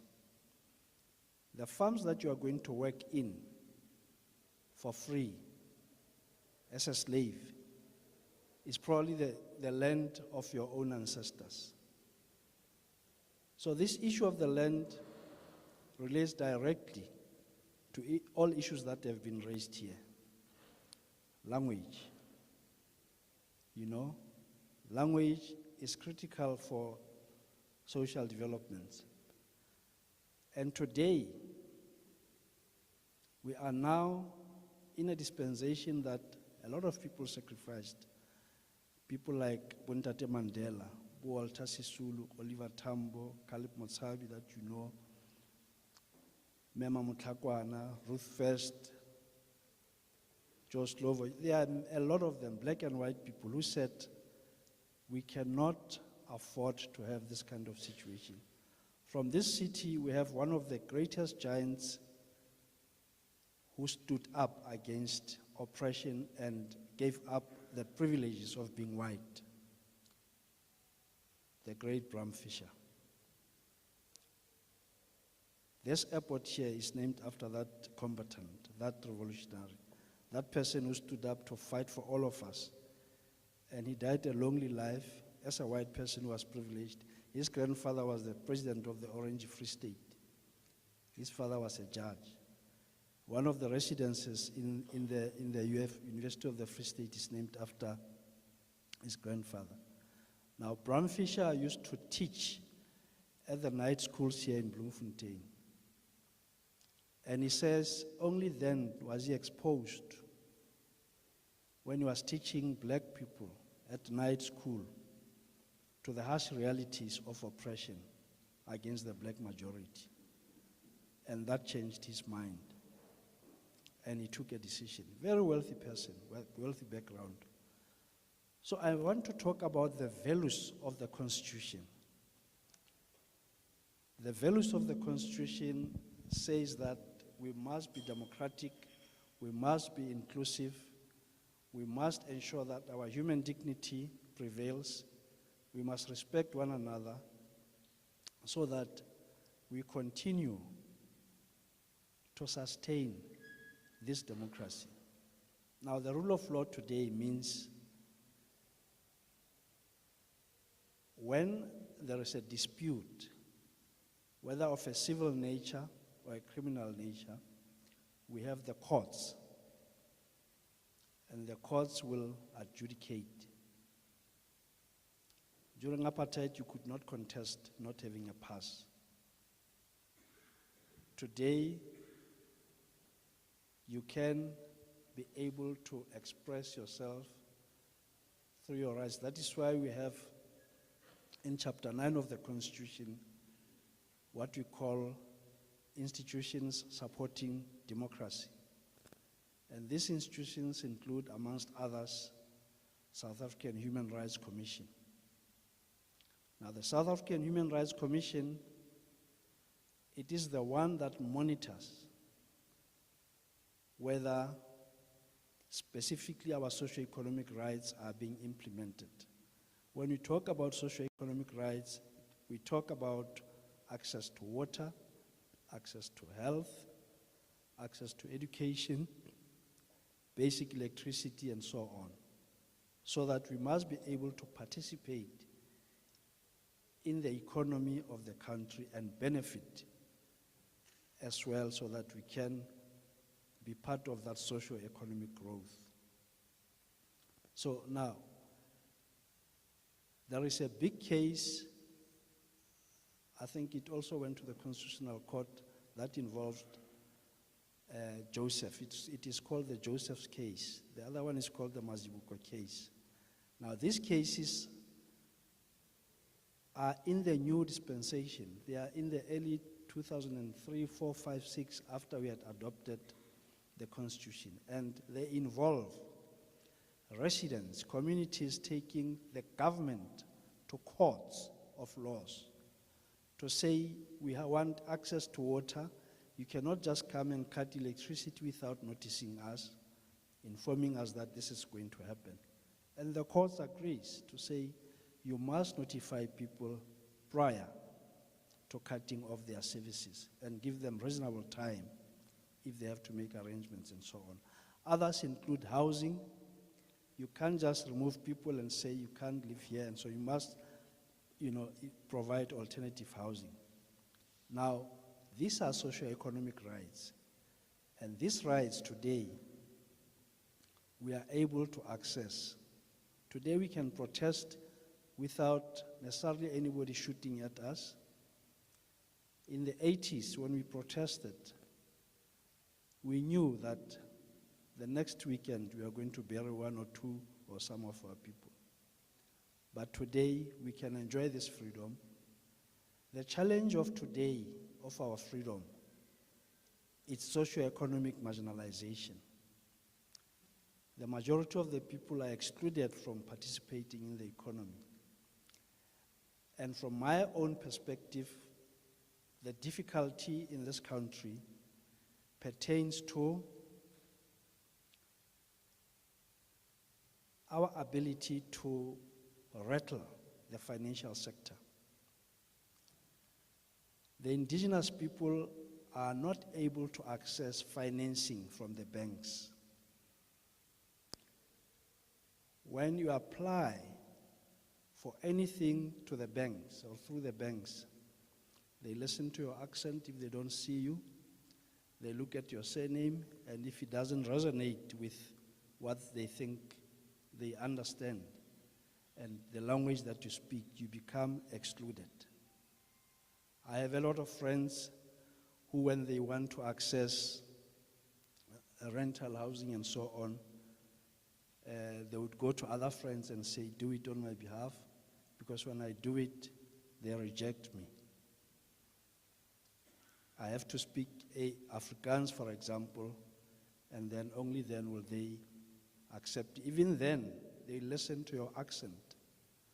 The accent that you speak the language with will determine whether you are able to access the socio-economic rights. It is an issue that government is trying to address, and we know recently that the government has actually introduced the Post Bank emanating from the South African Post Office. Now, the Post Bank, it's an independent financial bank that must be able to address some of these gaps that we have seen in the financial sector. But it is just the beginning. In other words, we are getting somewhere. However, we must also concede that challenges are abound, and these challenges involves, amongst other things, corruption, gangsterism, GBV, and crime generally.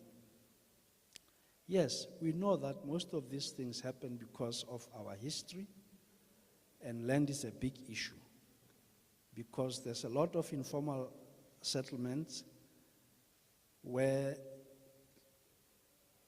townships are not planned, and we go there and build houses. And when there is a weather, there's a disaster, we know that there are no houses anymore. If you look at the Eastern Cape, during summertime, every year there is a problem. you'll see children trying to cross the rivers under very, very dangerous circumstances. And it's painful to see those kind of pictures, because that is what we fought against. Now, we have to take part as citizens and participate as civil society to call upon us as public servants to do the right things.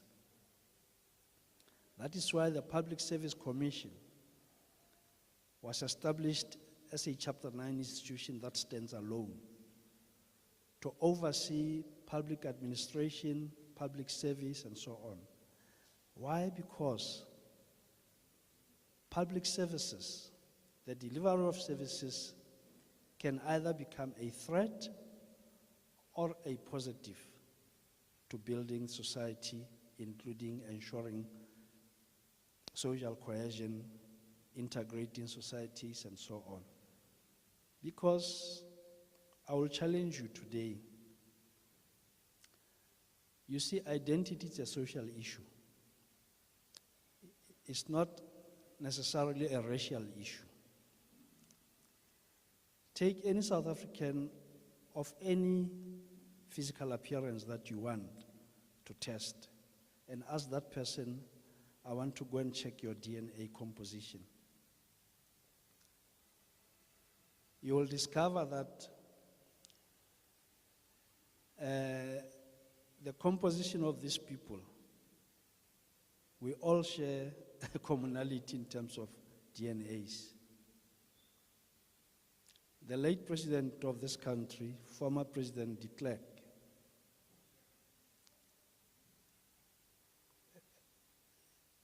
shares ancestors with you. I don't know how many of you know about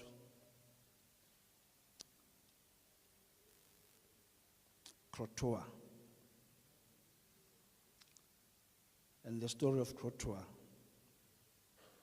Krotoa, who was a slave and interacted with the colonialists between her community and the colonialist. And Krotoa had to learn a lot of languages because of that.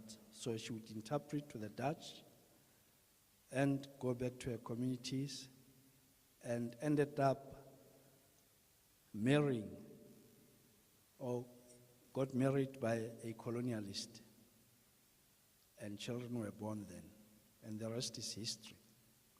Similarly, it happened to so many people.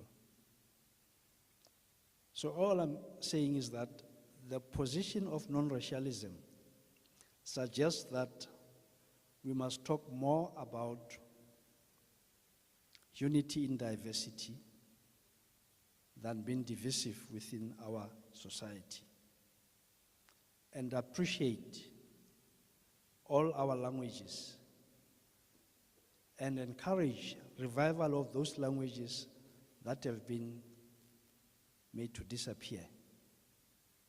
If you make a language to disappear, you are making history to disappear. And understand that much as you like your language, there are other languages that must also be respected and appreciated. And that is, you know, for example, Afrikaans. A lot of people think Afrikaans it's a language that was developed by the Dutch. No, it was developed by us as slaves, as a form of resistance. So it's an African language. The reason why we rejected Afrikaans in '76, it was not because it was a bad language. It was because it was a language that was being used as an instrument of oppression against the majority of the people in the country. We have seen it has happened in Namibia, and Namibians all speak Afrikaans because Namibia used to be a colonial protectorate of South Africa, meaning South Africa had the mandate from the United Nations to oversee Namibia. If you know about the story of Walvis Bay, the very fishing opportunities in that space in Walvis Bay. We had to give it back to Namibia after freedom. There are interesting stories that we must relate to so that you can appreciate our freedom. It is uniquely South African to have a country within a country here in Lesotho, landlocked by another country. So these stories and narratives are important because if you understand and follow them, particularly young people, you will never lose courage to fight for the right things in the right way. You must never let your voices to be diminished by power or the state. The state is there to protect and uphold your human rights. In this country, our constitution in chapter 2, it is a set of a Bill of Rights. The right to dignity, the right to life, the right to education. Basic rights are enshrined there. So, the right to freedom, if you are a suspect in any other matter, criminal or otherwise, you are taken to court, you've got the right to apply for bail. If you don't get bail, there is legal aid, you can come, so you don't deprive someone his or her freedom in a prejudicial manner. However, there are limitations, and limitations are there in the Constitution as a clause to ensure that there are people who are prevented from abusing such rights, because there can be such abuses. DDG referred to that song of the miners, and it reminded me of a story about sharecropping. Sharecropping was a system whereby when they have taken the land from the owners, you start now working for this white farmer, you plow, and then after cultivation, when it is time to reap the rewards, then you get a share of what you had basically plowed. Then you can see what you did. Now there is an interesting story about that, and it is connected to these acts that deprived of people their land. There is a book called The Seed is Mine. This book was written by Charles van Onselen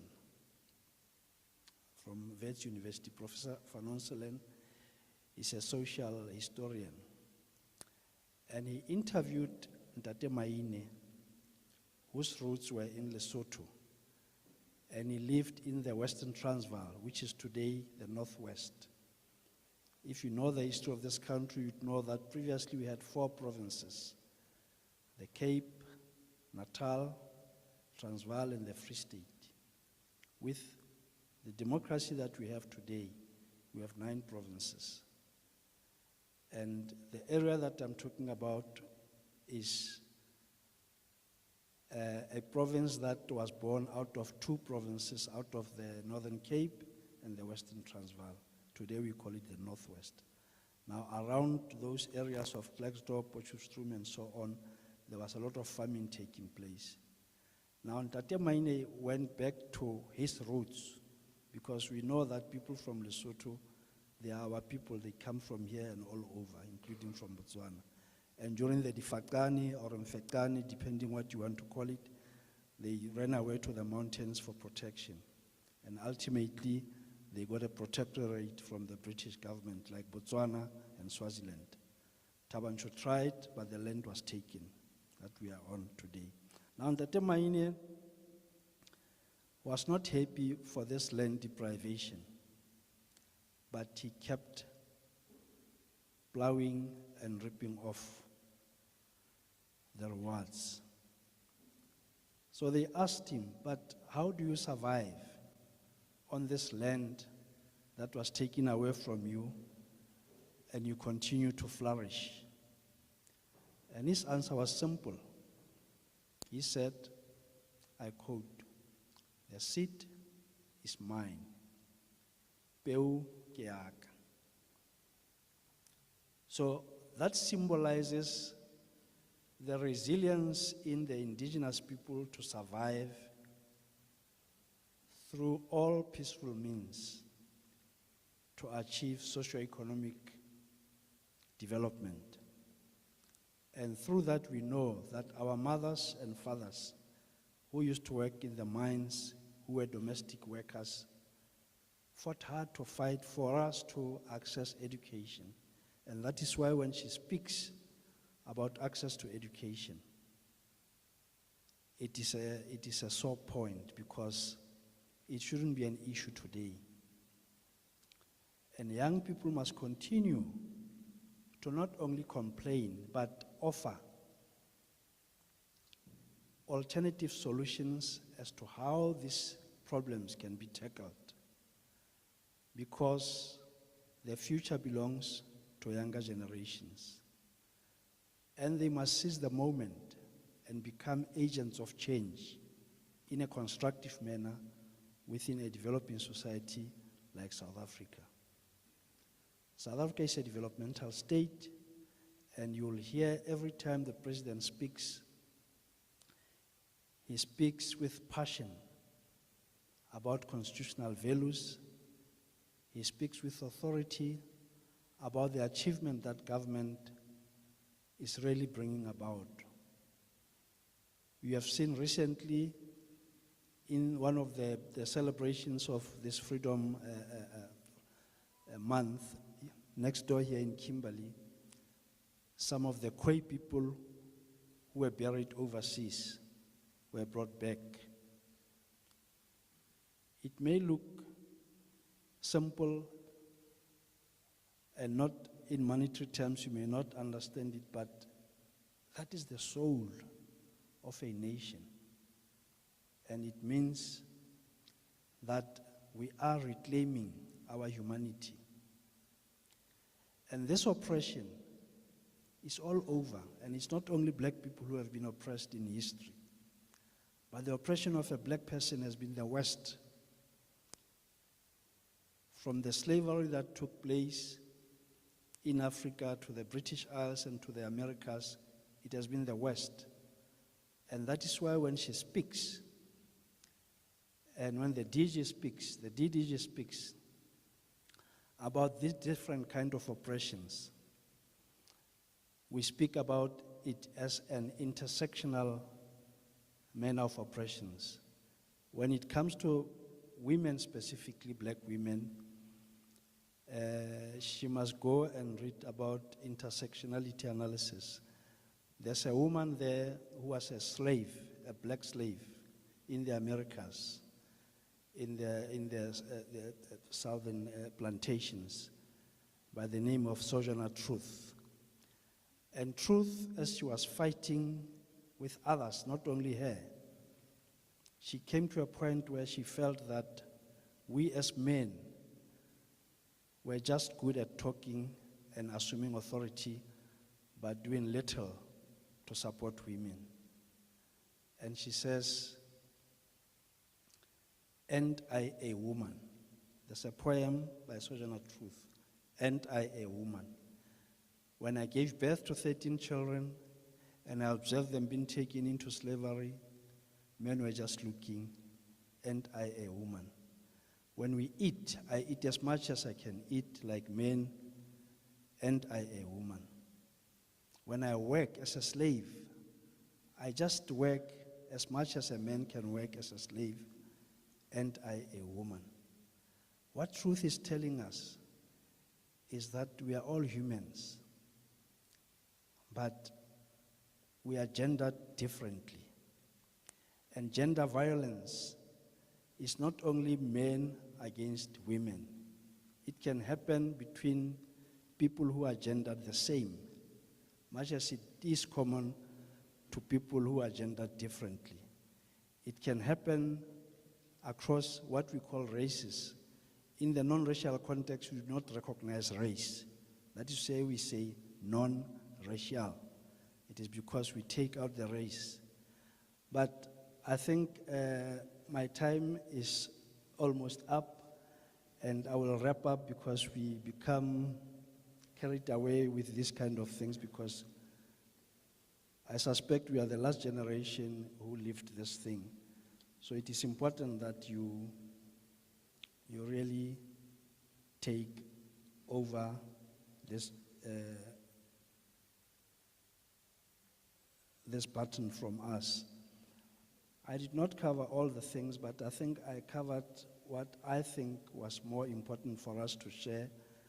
For some reason, I didn't refer to the notes that I had prepared, because I read the environment and the mood, and it is a different kind of environment.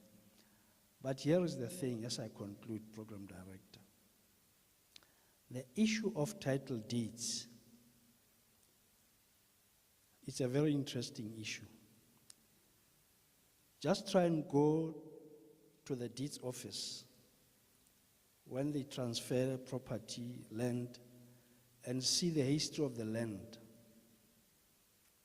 You will come across evidence that tells you that land was taken away through theft by force, and title was introduced to take land. We did not title land before. When title deeds were introduced, it was a formalization of deprivation of land from those who had land. A good example is here in Clarib, where the Griquas had a headquarters in Philippolos, and they owned that land. And Adam Kok III allowed white farmers to come and do business there on condition that they do not take the land. What happened? They became scattered. He ended up being killed in what was called an accident in what is called Kokstad today. And some of them are scattered amongst all communities in South Africa. In all communities, not only in Heidedal, or amongst all indigenous communities, the Khoi people are scattered. They are discarded and forgotten, but to realize and reclaim that, we need to be conscious of the fact that we are one people, and we must socially ensure that there is cohesion amongst us as a people, and not be divisive, as we call upon government to really ensure that the rights of the historically excluded and deprived people are reinstalled, and their dignity is also reinstalled. And so far we are on the right course. But please, as I conclude, become active, contribute, become constructive, organize yourselves, write, submit, and be consistent. It will happen. If we are able to bring down apartheid, why can't we sustain and build and strengthen constitutional democracy and celebrate our freedom? I wish to thank you. Matsoho Medidetsane, Melody.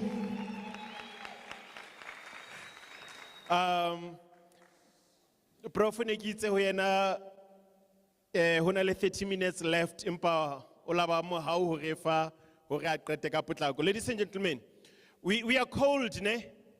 Are you able to do what I was doing on your own? Is there anybody who can give us something that is similar to what I gave you? Just for 1 second. Is there Iman? Because we have just 1 or 2 items left. Not questions. I meant something that can keep us warm. Is there anybody who have a leaky does so? A leaky of it? Nothing? Okay, let's wrap this up. I'm coming to questions and comments, ladies and gentlemen.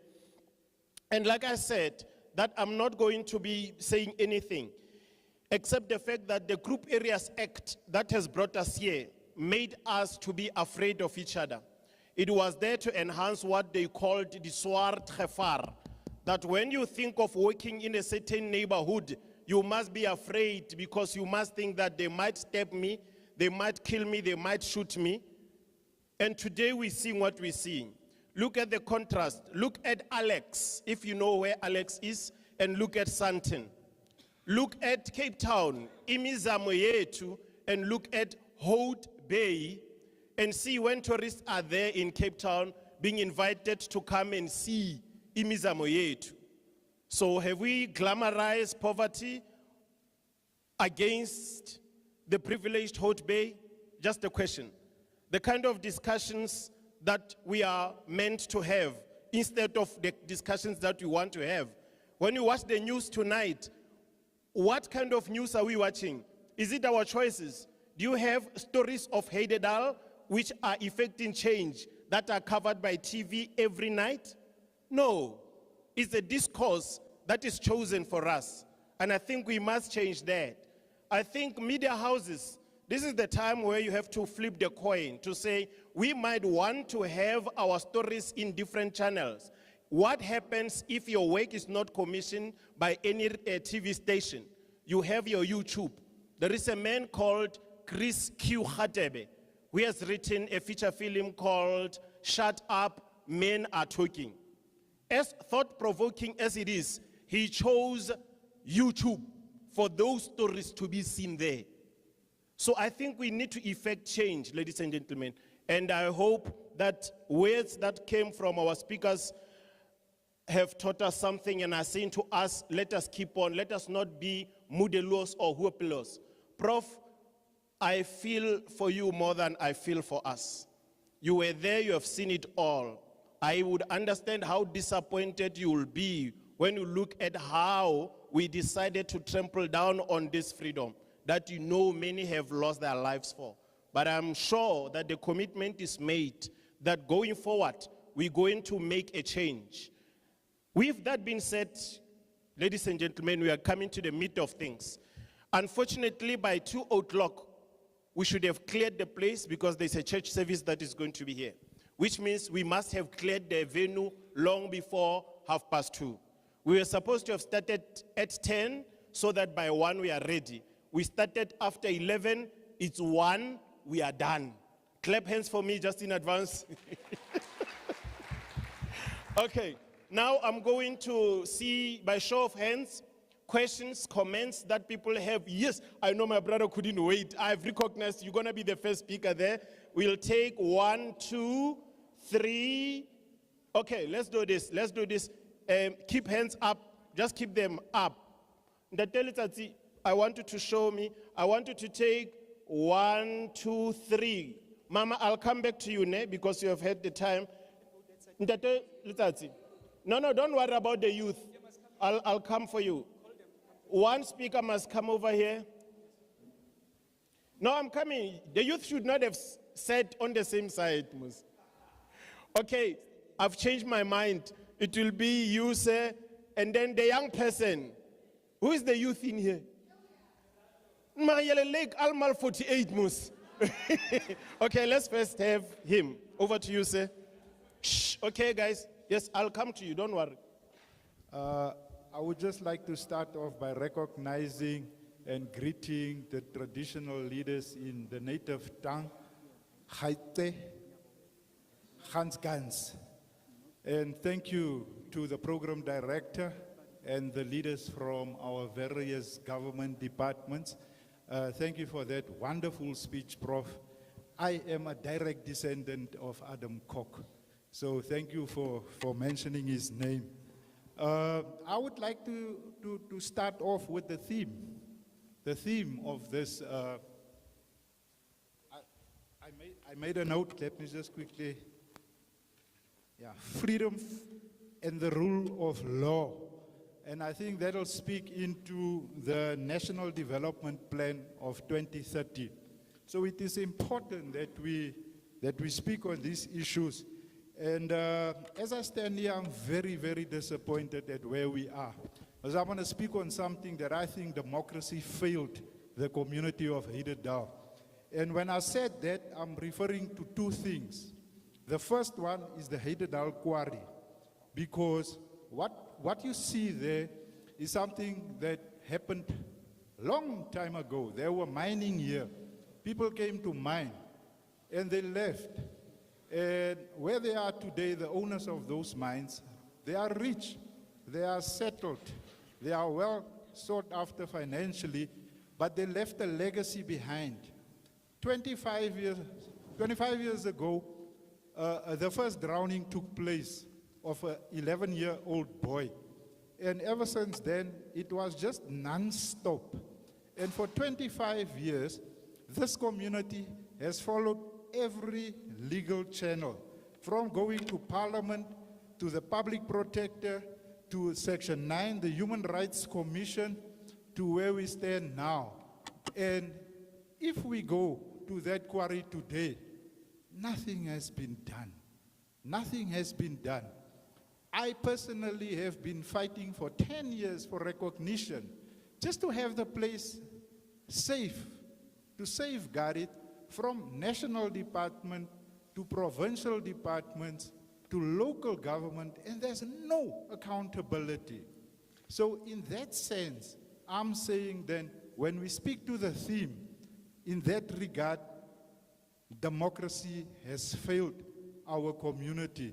God forbid there's another dead body that must be pulled out of that quarry, situated in a densely populated area, unfenced, and with our government departments all looking the other way or pointing fingers at each other. I don't think that is what we fought for. And then the next thing also that I want to touch on is our communities are infested with substance abuse. The moral decay is falling apart because of drugs. And we all know it. We all know that this is a serious problem. These chemicals are destroying the young minds. If you live out here, you see it. And then, law. There's a law. Prevention of and Treatment for Substance Abuse Act. There's a law. And every municipality must oblige. They are obligated to implement this law, and Mangaung municipality is one of them. So they don't have a functional local drug action committee that speaks to that law. There's never been such a thing. So if you look at our society, the crimes that's being committed, the gun violence, the gangsterism, they all speak to one thing: substance abuse, substance use. And yet, there's no local drug action committee in our municipality. There never has been, So as we reflect on the 30 years of democracy, the rule of law must manifest in the implementation of the National Drug Master Plan. So I don't want to take it too far. I just wanted to pinpoint to two direct things that speaks to the theme that is failing our community. And I hope somehow this is recorded so that it can reflect in the National Development Plan of 2030. Thank you. Thank you very much, sir. Ladies and gentlemen, let's take here stand so that Ekdedelek is. This is how we are going to work this out. This is the last session, and I want us to go out here having been able to have opportunities. An opportunity for each, not opportunities. You might be looking in my pockets for opportunities. Cake. Let us just keep our comments very short. Let's keep our questions short, so that plenty of people will have an opportunity. Because if one speaker takes more than 3 minutes, it takes away the opportunity for others to speak, and we must be out. It's not that we are yachinyele. So please let us keep it that way.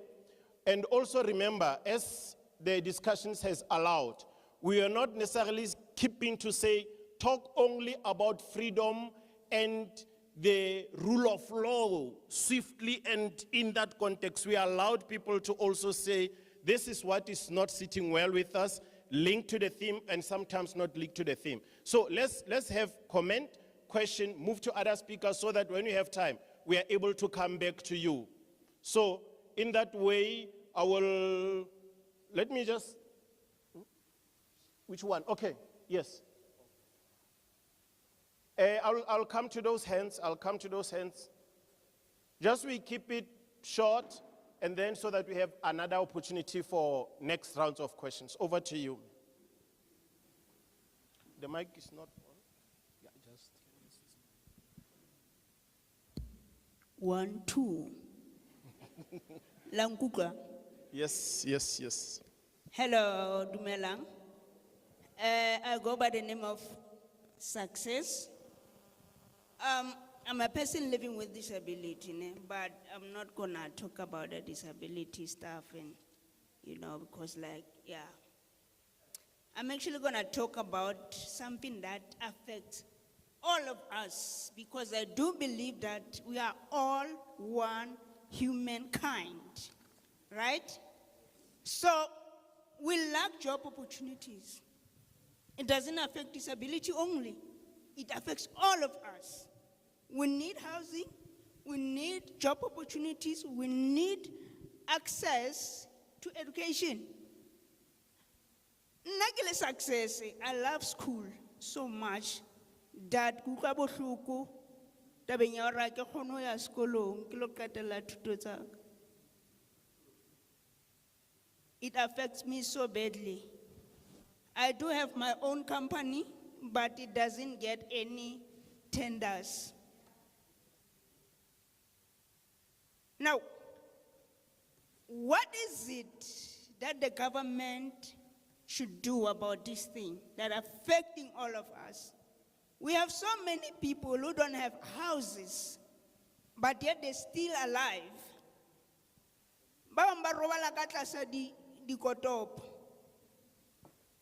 I myself have experienced that. I was homeless, but I fought until I win. Now it is time to fight to get into that University of Free State, my sister. I'm coming to you. And to have business opportunities. Cannot just recognize us, guys, cannot recognize that success only business. Like a tender, like a better life. I want to better my life, but not only me, but all of us. Come on now. Okay. Let's do something about this. Thank you so Thank you very much. You are aware that I'm not winning, ne? Ladies and gentlemen, you are aware that I'm not winning in my guidance. Okay, let's do this. Let's do this.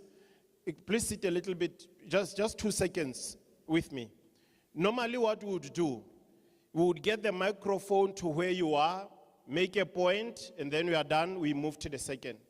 So when we ask you to come in here, colleagues, with all due respect, it is not for you to have more than what you have prepared to ask or comment on, because it becomes another speech and it is not giving other people an opportunity to speak. And the reason we want everybody here is also for media houses to be able to capture your comments and your views, so we know exactly what is it that you are saying, what is the way forward that you are giving us, or people who are taking these things and recording them. So if we just keep talking and it becomes, it's not helping us much. Can I have, okay, let's do this. Please come closer, then we'll take you, sir. Yes, let's have you. Please, let's do that. Let's do exactly that. Let's keep question and comments short. You can sit there, sir. You can sit there in the meantime. Let's be here. I've seen you, sir, with the, I'll come back to you. I'll see you, sir. I'll come back to you. Thank you so much. Okay. I've just got one question for the professor. Thank you for it. My question is about, you're talking about land, about 1913. The question that I asked this government of the day, the GNU or the ANC-led government in the Free State, what mechanisms exist to address the dispossession, Khoisan, in particular more the Korana communities that falls outside 1913 cut-off date? Thank you. Thank you. I don't know, because it's a direct question. Would you want to respond so we take others which will be comments?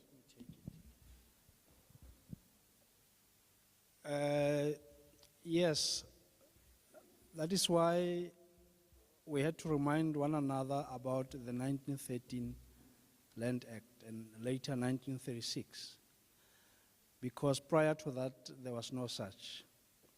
And now what happened was that when a government,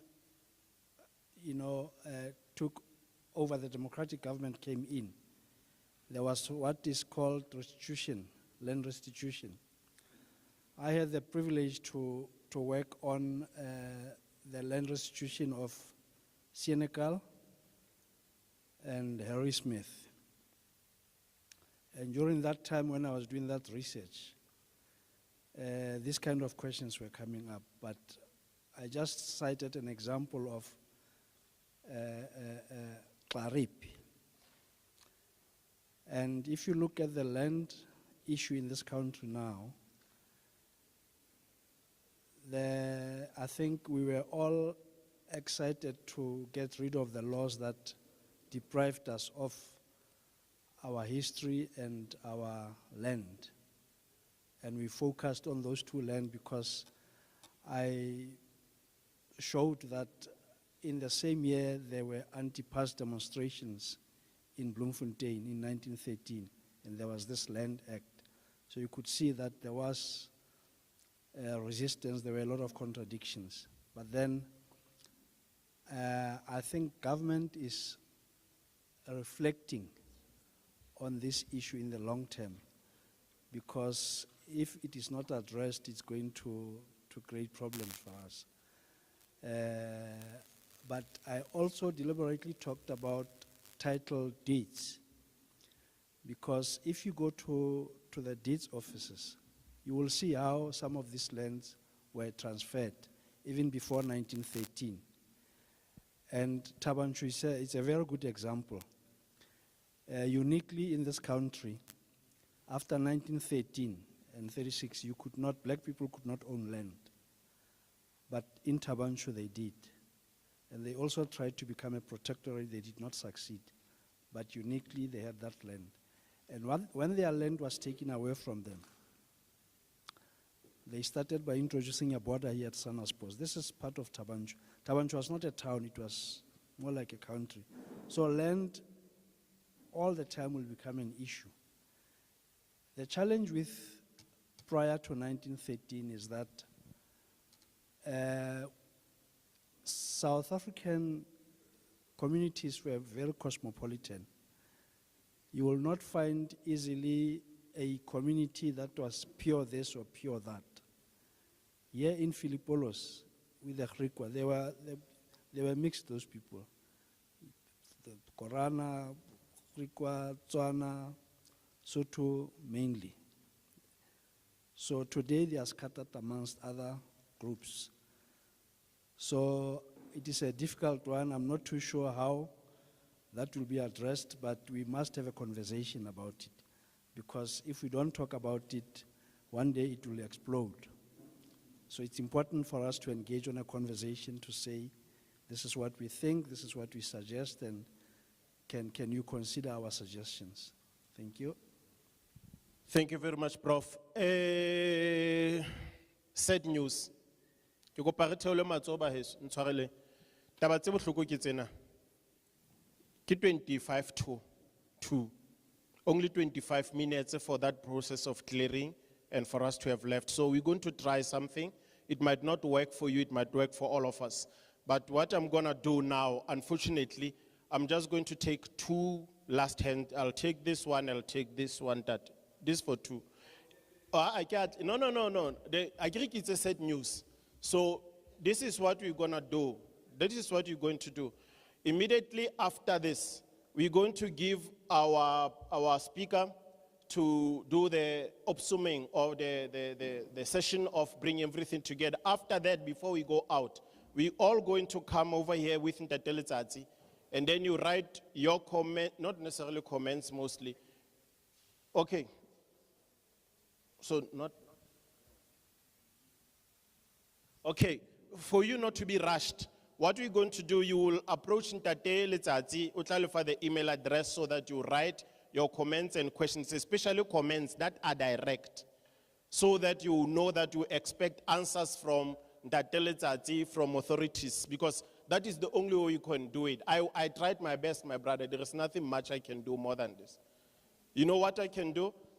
I'll just include you as the last, 1, 2, 3. And you have 2 seconds. No, media house, I know we are sorted. Where is that? Come here, please. Yes. You had an opportunity in the first. We are not going to have the second one, say. Not at all. Over to you, sir. My comment is just to get guidance on how we can give back. Because for the past 3 years, what I've tried to do with regard to freedom, rule of law, and arts is to work with Department of Correctional Services to initiate choirs in prisons, teach musical instruments, writing, and poetry, a service we were not charging for. It's a program that we ran in the past, which stopped. And then I have a community arts center in Bloemfontein Central. And as well, we aren't looking for resources or funding. Sometimes we have opportunities for artists, but artists don't know about us because we are not integrated with the government and with the communities across. So I just want to understand how we can be more integrated, because for 2.5 years, there was this program called the Community Arts Centers, and there have been many discussions, and we've attended all the sessions, but it hasn't really materialized in more integration. So we want to give back, but there's stoppages, especially from the side of the different departments, in allowing people to know about what resources we have to offer. So I just want some guidance on that. Yeah. All right.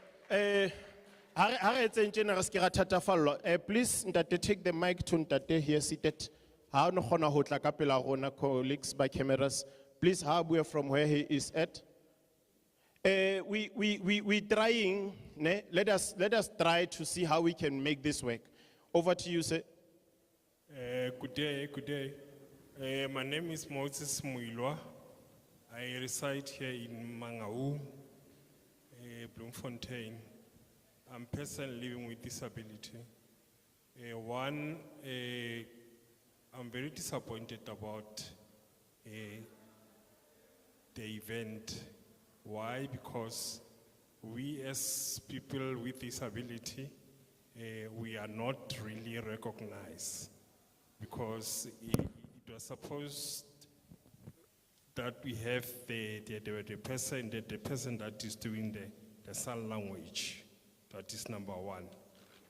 Number two, I make a proposal because I didn't introduce myself properly because of the time. But I'm representing SANCO. As you know, SANCO, it advocates for community. So I'm setting up the disability desk within all the sectors so that we tackle this thing that is happening within the government of exclusion when coming to people with disability. And I'm also making a humble request to the offices, not the office, to the offices of the MECs and the executive mayors, that we have to have the person within that office that deals with the disability people, for them to establish the disability desk within their offices, so that when we have the events like this and everything, then that person can advocate and make sure that people with disability, the venue like this one is accessible. One, because even this venue that we are using today, it doesn't have an accessible toilet for people like myself and the person who's using the wheelchair. So please, let this exclusion stop from the government, because this government, it's about 30 years today, or this year, that we are still being excluded within the government space. Thank you. Thank you very much.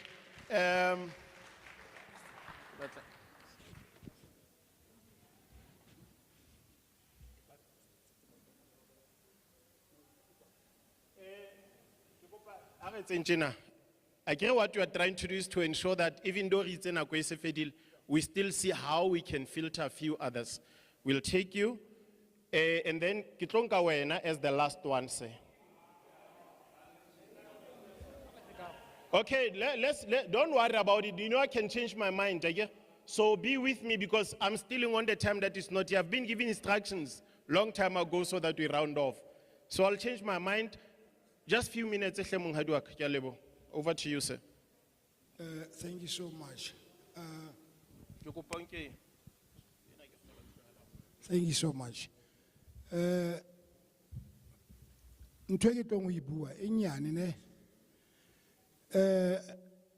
terms of the IDP budget, DDG, are you listening? In terms of the IDP budget, it is my proposal that Heidedal as it is, let me make an example with Heidedal, but I don't live here. But it's a proposal that I brought for it to be recorded. If Heidedal's budget could be, let's say, 90 million, then we know that the place is divided into 3 or 4 areas. We would like you to make sure that each and every ward has its own budget, and we must know how much money is allocated per ward. Let it not be done, as 90 million, I'm making an example.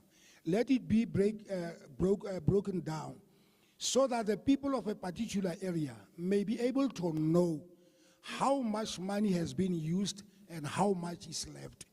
Yet, even though the money is there with, where the money is, with the treasury, yes. But we would like each and every ward's budget to be known by the people of that particular area. So that when we use 10 rand, then we know that we are left with 90 rand. With an aim to hold some people accountable. Because 15 years ago, Tokyo's Khawale came here, took the Free State money to Gauteng because the money was not used, it was just sitting there. And we don't want the money that goes back to the treasury again.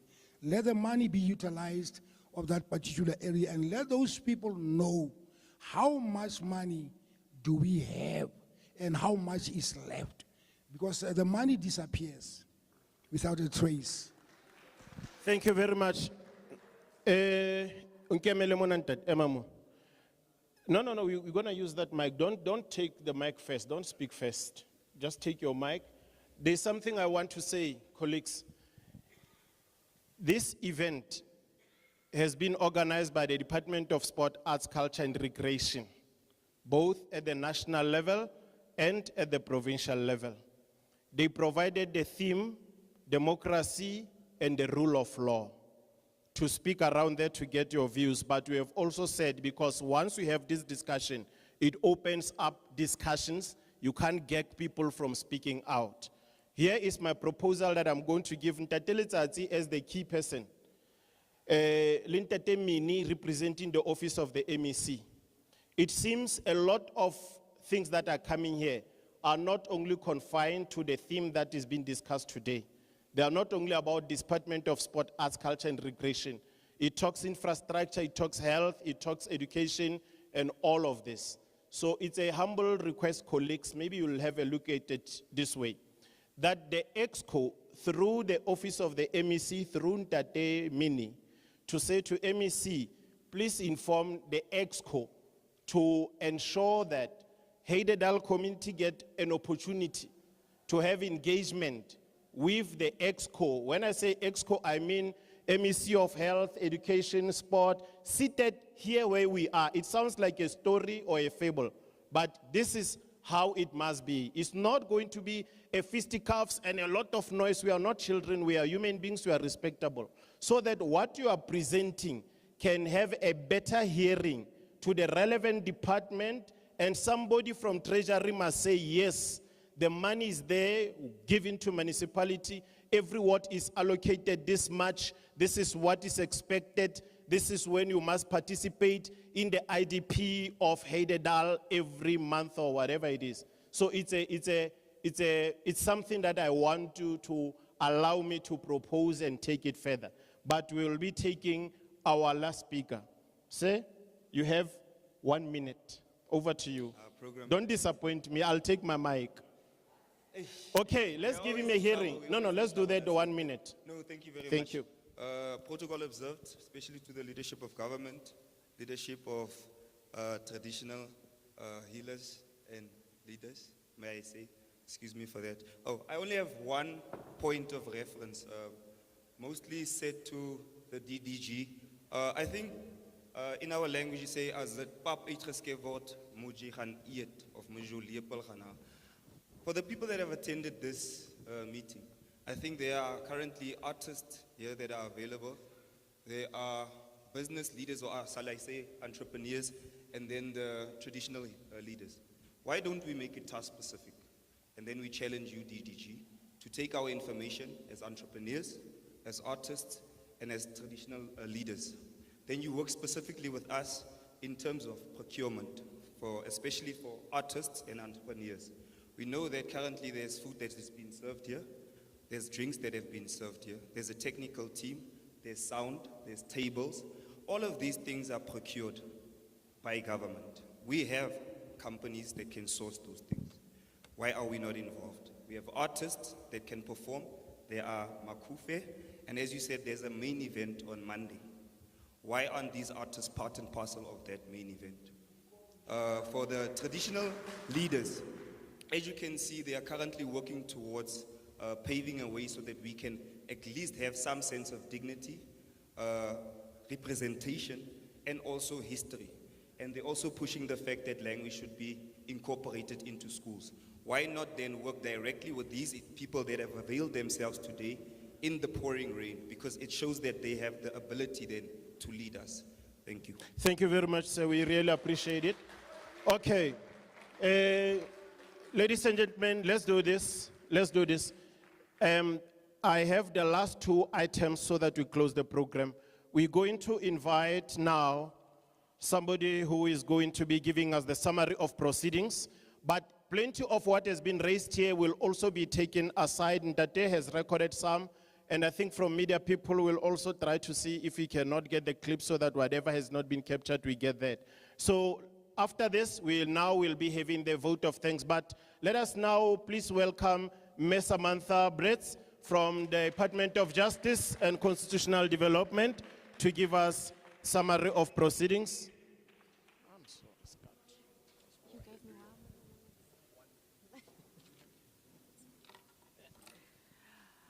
Good afternoon to everyone. Goeiemiddag.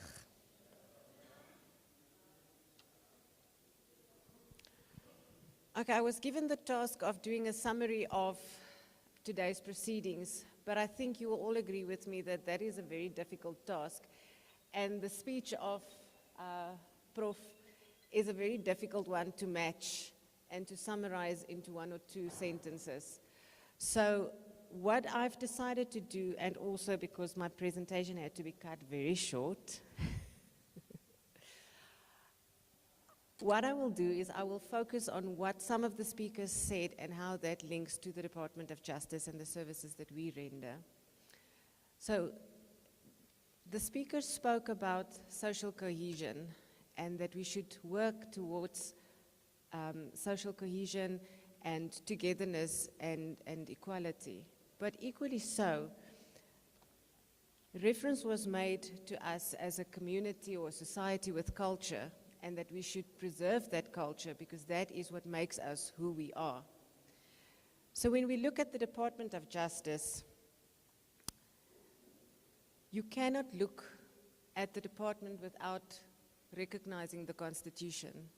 And I think that is exactly what the Constitution aims for us, to preserve our culture and to enhance who we are and to protect who we are. And that is where the Department of Justice also derives our mandate from, that is from the Constitution. And then equally so, you cannot look at Freedom Day without keeping in mind the Constitution. So the Constitution is our cornerstone to democracy. Freedom Day celebrates the start of our constitutional democracy. And the department therefore sees this day as a reminder of our mandate and our duty to uphold the Constitution and to protect and uphold the Bill of Rights. The department, you will remember, earlier mention was made to the National Development Plan.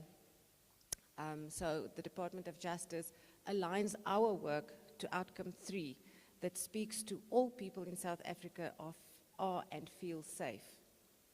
So Freedom Day is therefore also a call to ensure that a just and peaceful society exists.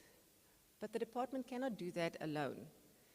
So in our effort to ensure this, we need key stakeholders, and today, you are the most important stakeholder here. Because as government, we can't do it alone. We need you as the community to work with us towards achieving that reality. When we look at the rule of law, we think immediately human rights and transformation. Our Constitution is described as a revolutionary and transformative document that mandates non-discrimination and that moves us towards a united society.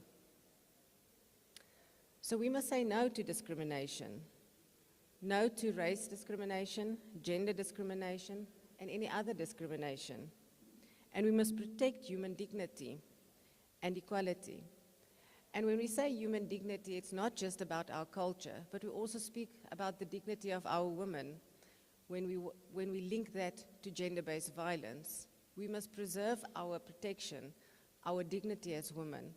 And that is also part of what the department is doing in terms of developing legislation that addresses GBV in a more aggressive way. Our Domestic Violence Act amendments, as well as our Sexual Offences and Related Matters Amendment Act, speaks directly to gender-based violence and addressing it more to ensure that we stop the scourge of gender-based violence. The department, therefore, is also committed to protect the vulnerable groups, whether it is our people with disabilities, our women, our elderly, our children. That is what we are there for. But again, we cannot do that alone. We need the support and commitment of each and every stakeholder. We work together with our government partners, but also our Chapter 9 institutions that is focusing specifically on making human rights a reality for everyone. This also includes the development of legislation, as I already alluded to, but also the legislation such as PROPUDA, the Prevention and Protection of Unfair Discrimination Act. And that act is very key when you speak equality courts, which is a service that the department has. Every magistrate's court is an equality court. Every high court is an equality court. As the DDG said earlier, let us build on the work that has already been done. Let's use that as our basis and improve on that. There's always room for improvement. And with commitment and willingness of each and every one in this room today, we can make that a reality. But then we should put, in Afrikaans they would say, daad by die woord. We should not just speak, but we should start doing. I thank you. Yes. Thank you very much, Mebret. A round of applause, I believe, this the last day. All right. Yeah, we are done now. I think with the same order of respect, ladies and gentlemen, let us now welcome our headman for Free State Griqua Traditional Council, Ntate Eugene White, to do vote of thanks for us. A round of applause, please. Let us stop a little bit of movement so that is the last item. Then we'll have announcement for our meals. Thank you, sir. Thank you, Program Director. Firstly, I just want to recognize my traditional leader, Captain Andrew Kralsuk, in our presence.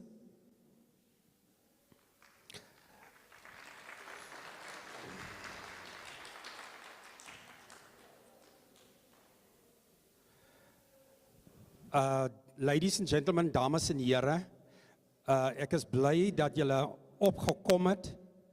Dit was 'n warme atmosfeer. Die verskillende sprekers het my so warm gemaak. Met die verstande, as hulle praat van 1913, laat hulle my baie terugdink. As hulle praat van 1925 en 1965, van die Phosphorus remove, van die plekkie waar ek tans woon, Betani, laat ek eintlik koue rillings kry. So ek verstaan sprekers. Nou ek wil graag by die punt kom. Ek wil graag vir ons community sê, community, as jy nie aan 'n tradisionele huis behoort nie, of jy behoort aan in die wijk waar daar 'n politieke party is tog vir my baie belangrik dat ons moet gefokus is as community. Jy weet, Department Sports, Arts, Culture and Recreation, hulle is mos net by sports en al daai. Hulle is mos nou nie by my interne huishouding nie. So ek wil graag dit noem hier van die, ek weet nie, ek noem dit gewoonlik die poolpit, maar dis nou nie 'n poolpit nie, dis 'n dingetjie hier. Maar dit is my so belangrik 'n community. En dan is dit ook baie belangrik in die verskillende affairs wat ons dien in die gemeenskappe. Kom ons, soos die versoek daar is, kom ons kry vergaderings met die regering lei, die provincial veer. Sanko is ook hierso, laat Sanko die goed vir ons reël, en dan kan ons mos in hordes kom, en dan kan ons kyk of die regering na ons punte kan luister. Ek glo hulle sal luister, as dit van ons kant afkom. So by hierdie platform is dit so belangrik dat ons nie altyd die vuil wasgoed hier kom uithaal nie. Ek sukkel nog met 'n title deed, maar ek kan dit nie nou hierdie. Ek gaan dit beklei met die regte prosedure. Hulle sê title deeds office. Dis waar ons die goede moet beklei. Nou my gedeelte is ek skel nie, né, maar ek wil graag hê as 'n gemeenskap, want ek dien ook 'n tradisionele gemeenskap. En as my gemeenskap buite orde is, sal ek altyd vir hulle sê, mense, dis die verkeerde platform wat ons gebruik om ons vuil wasgoed uit te haal. So ek skel julle nie. Maar eerstens wil ek dankie sê thank you for this opportunity. Ek wil ons tradisionele leiers wil ek graag dankie sê dat julle opgekom het. Ek waardeer julle. So die departement waardeer julle ook. Dan wil ek in die besonder sê, nasionaal en provincial is here. We also appreciate it that you are here, that you share your ideas with us. Prof, thank you very much. EOFs, Lady Attorney, thank you very much. Program Director, dames en here, het hy nie wonderlik die program gelei nie. Nou kom ons gee vir hulle 'n lieflike handeklap. Blyk my julle is jaloers, man.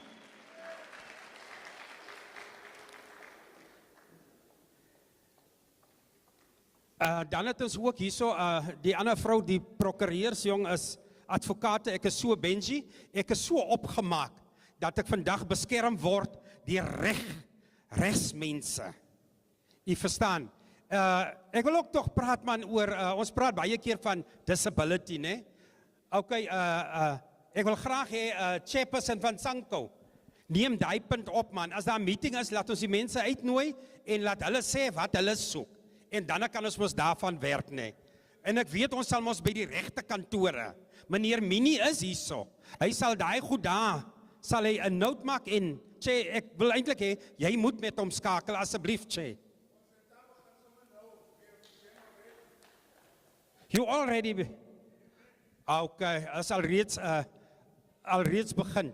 Nou ek wil weer eens dankie sê vir almal in hierdie tafel wat hulle se tyd opgeoffer het. Julle ook wat julle se tyd opgeoffer het wil ek vir u sê baie dankie. Ek waardeer dit. En laaste maar nie die minste nie, ek wil graag dit wat op my hart lê. Ek wil graag hierdie gedeelte wil ek vir julle gee om huis toe te gaan. As it stands in 2 Chronicles chapter 7 verse 14. If my people who are called by my name shall humble themselves and pray and seek my face, and I turn from their wicked ways, then will I hear from heaven, and I will forgive their sin and will heal their land. Amen. Dankie. Thank you very much, Ralebo and Dr. White. Ladies and gentlemen, look, I am worried that not all of us got an opportunity to speak. And I know you also are worried. But I'm going to ask you to focus on what we did right today. The weather did not allow, it was raining, but people were here before the event started. And we had to come in, and we started way over an hour late, but we tried to push the program so that we finish. We are already late for 2 o'clock as it was, but I want to appreciate you for being patient with everything, that you are still seated. Majority of time, when people have seated this long and it is this cold, they would end up have left, and then you are left with 2 chairs to speak to. For that, I want you to clap for yourselves for being wonderful, and we respect you for that. So, as we go out, the last chairs, there are some pamphlets that Ms. Samantha have left there. Please pick 1 or 2 on your way out. But as you go out there should be the caterer by the foyer that you can get your meals there. But as we go out, I'm going to respectfully ask what I've been given as a request, that our traditional leaders, please you come this side and have a photo session with all our speakers. For other comments that you really were burning with desire to send in, I want to give you this email address, but if you want to come and write the email address here, Ntateltas will be here so that everybody has an opportunity to write it correctly. It is Patrick L. Patrick Ringola the same way as we write it. P-A-T-R-I-C-K-L. Patrick L at dac.gov.za.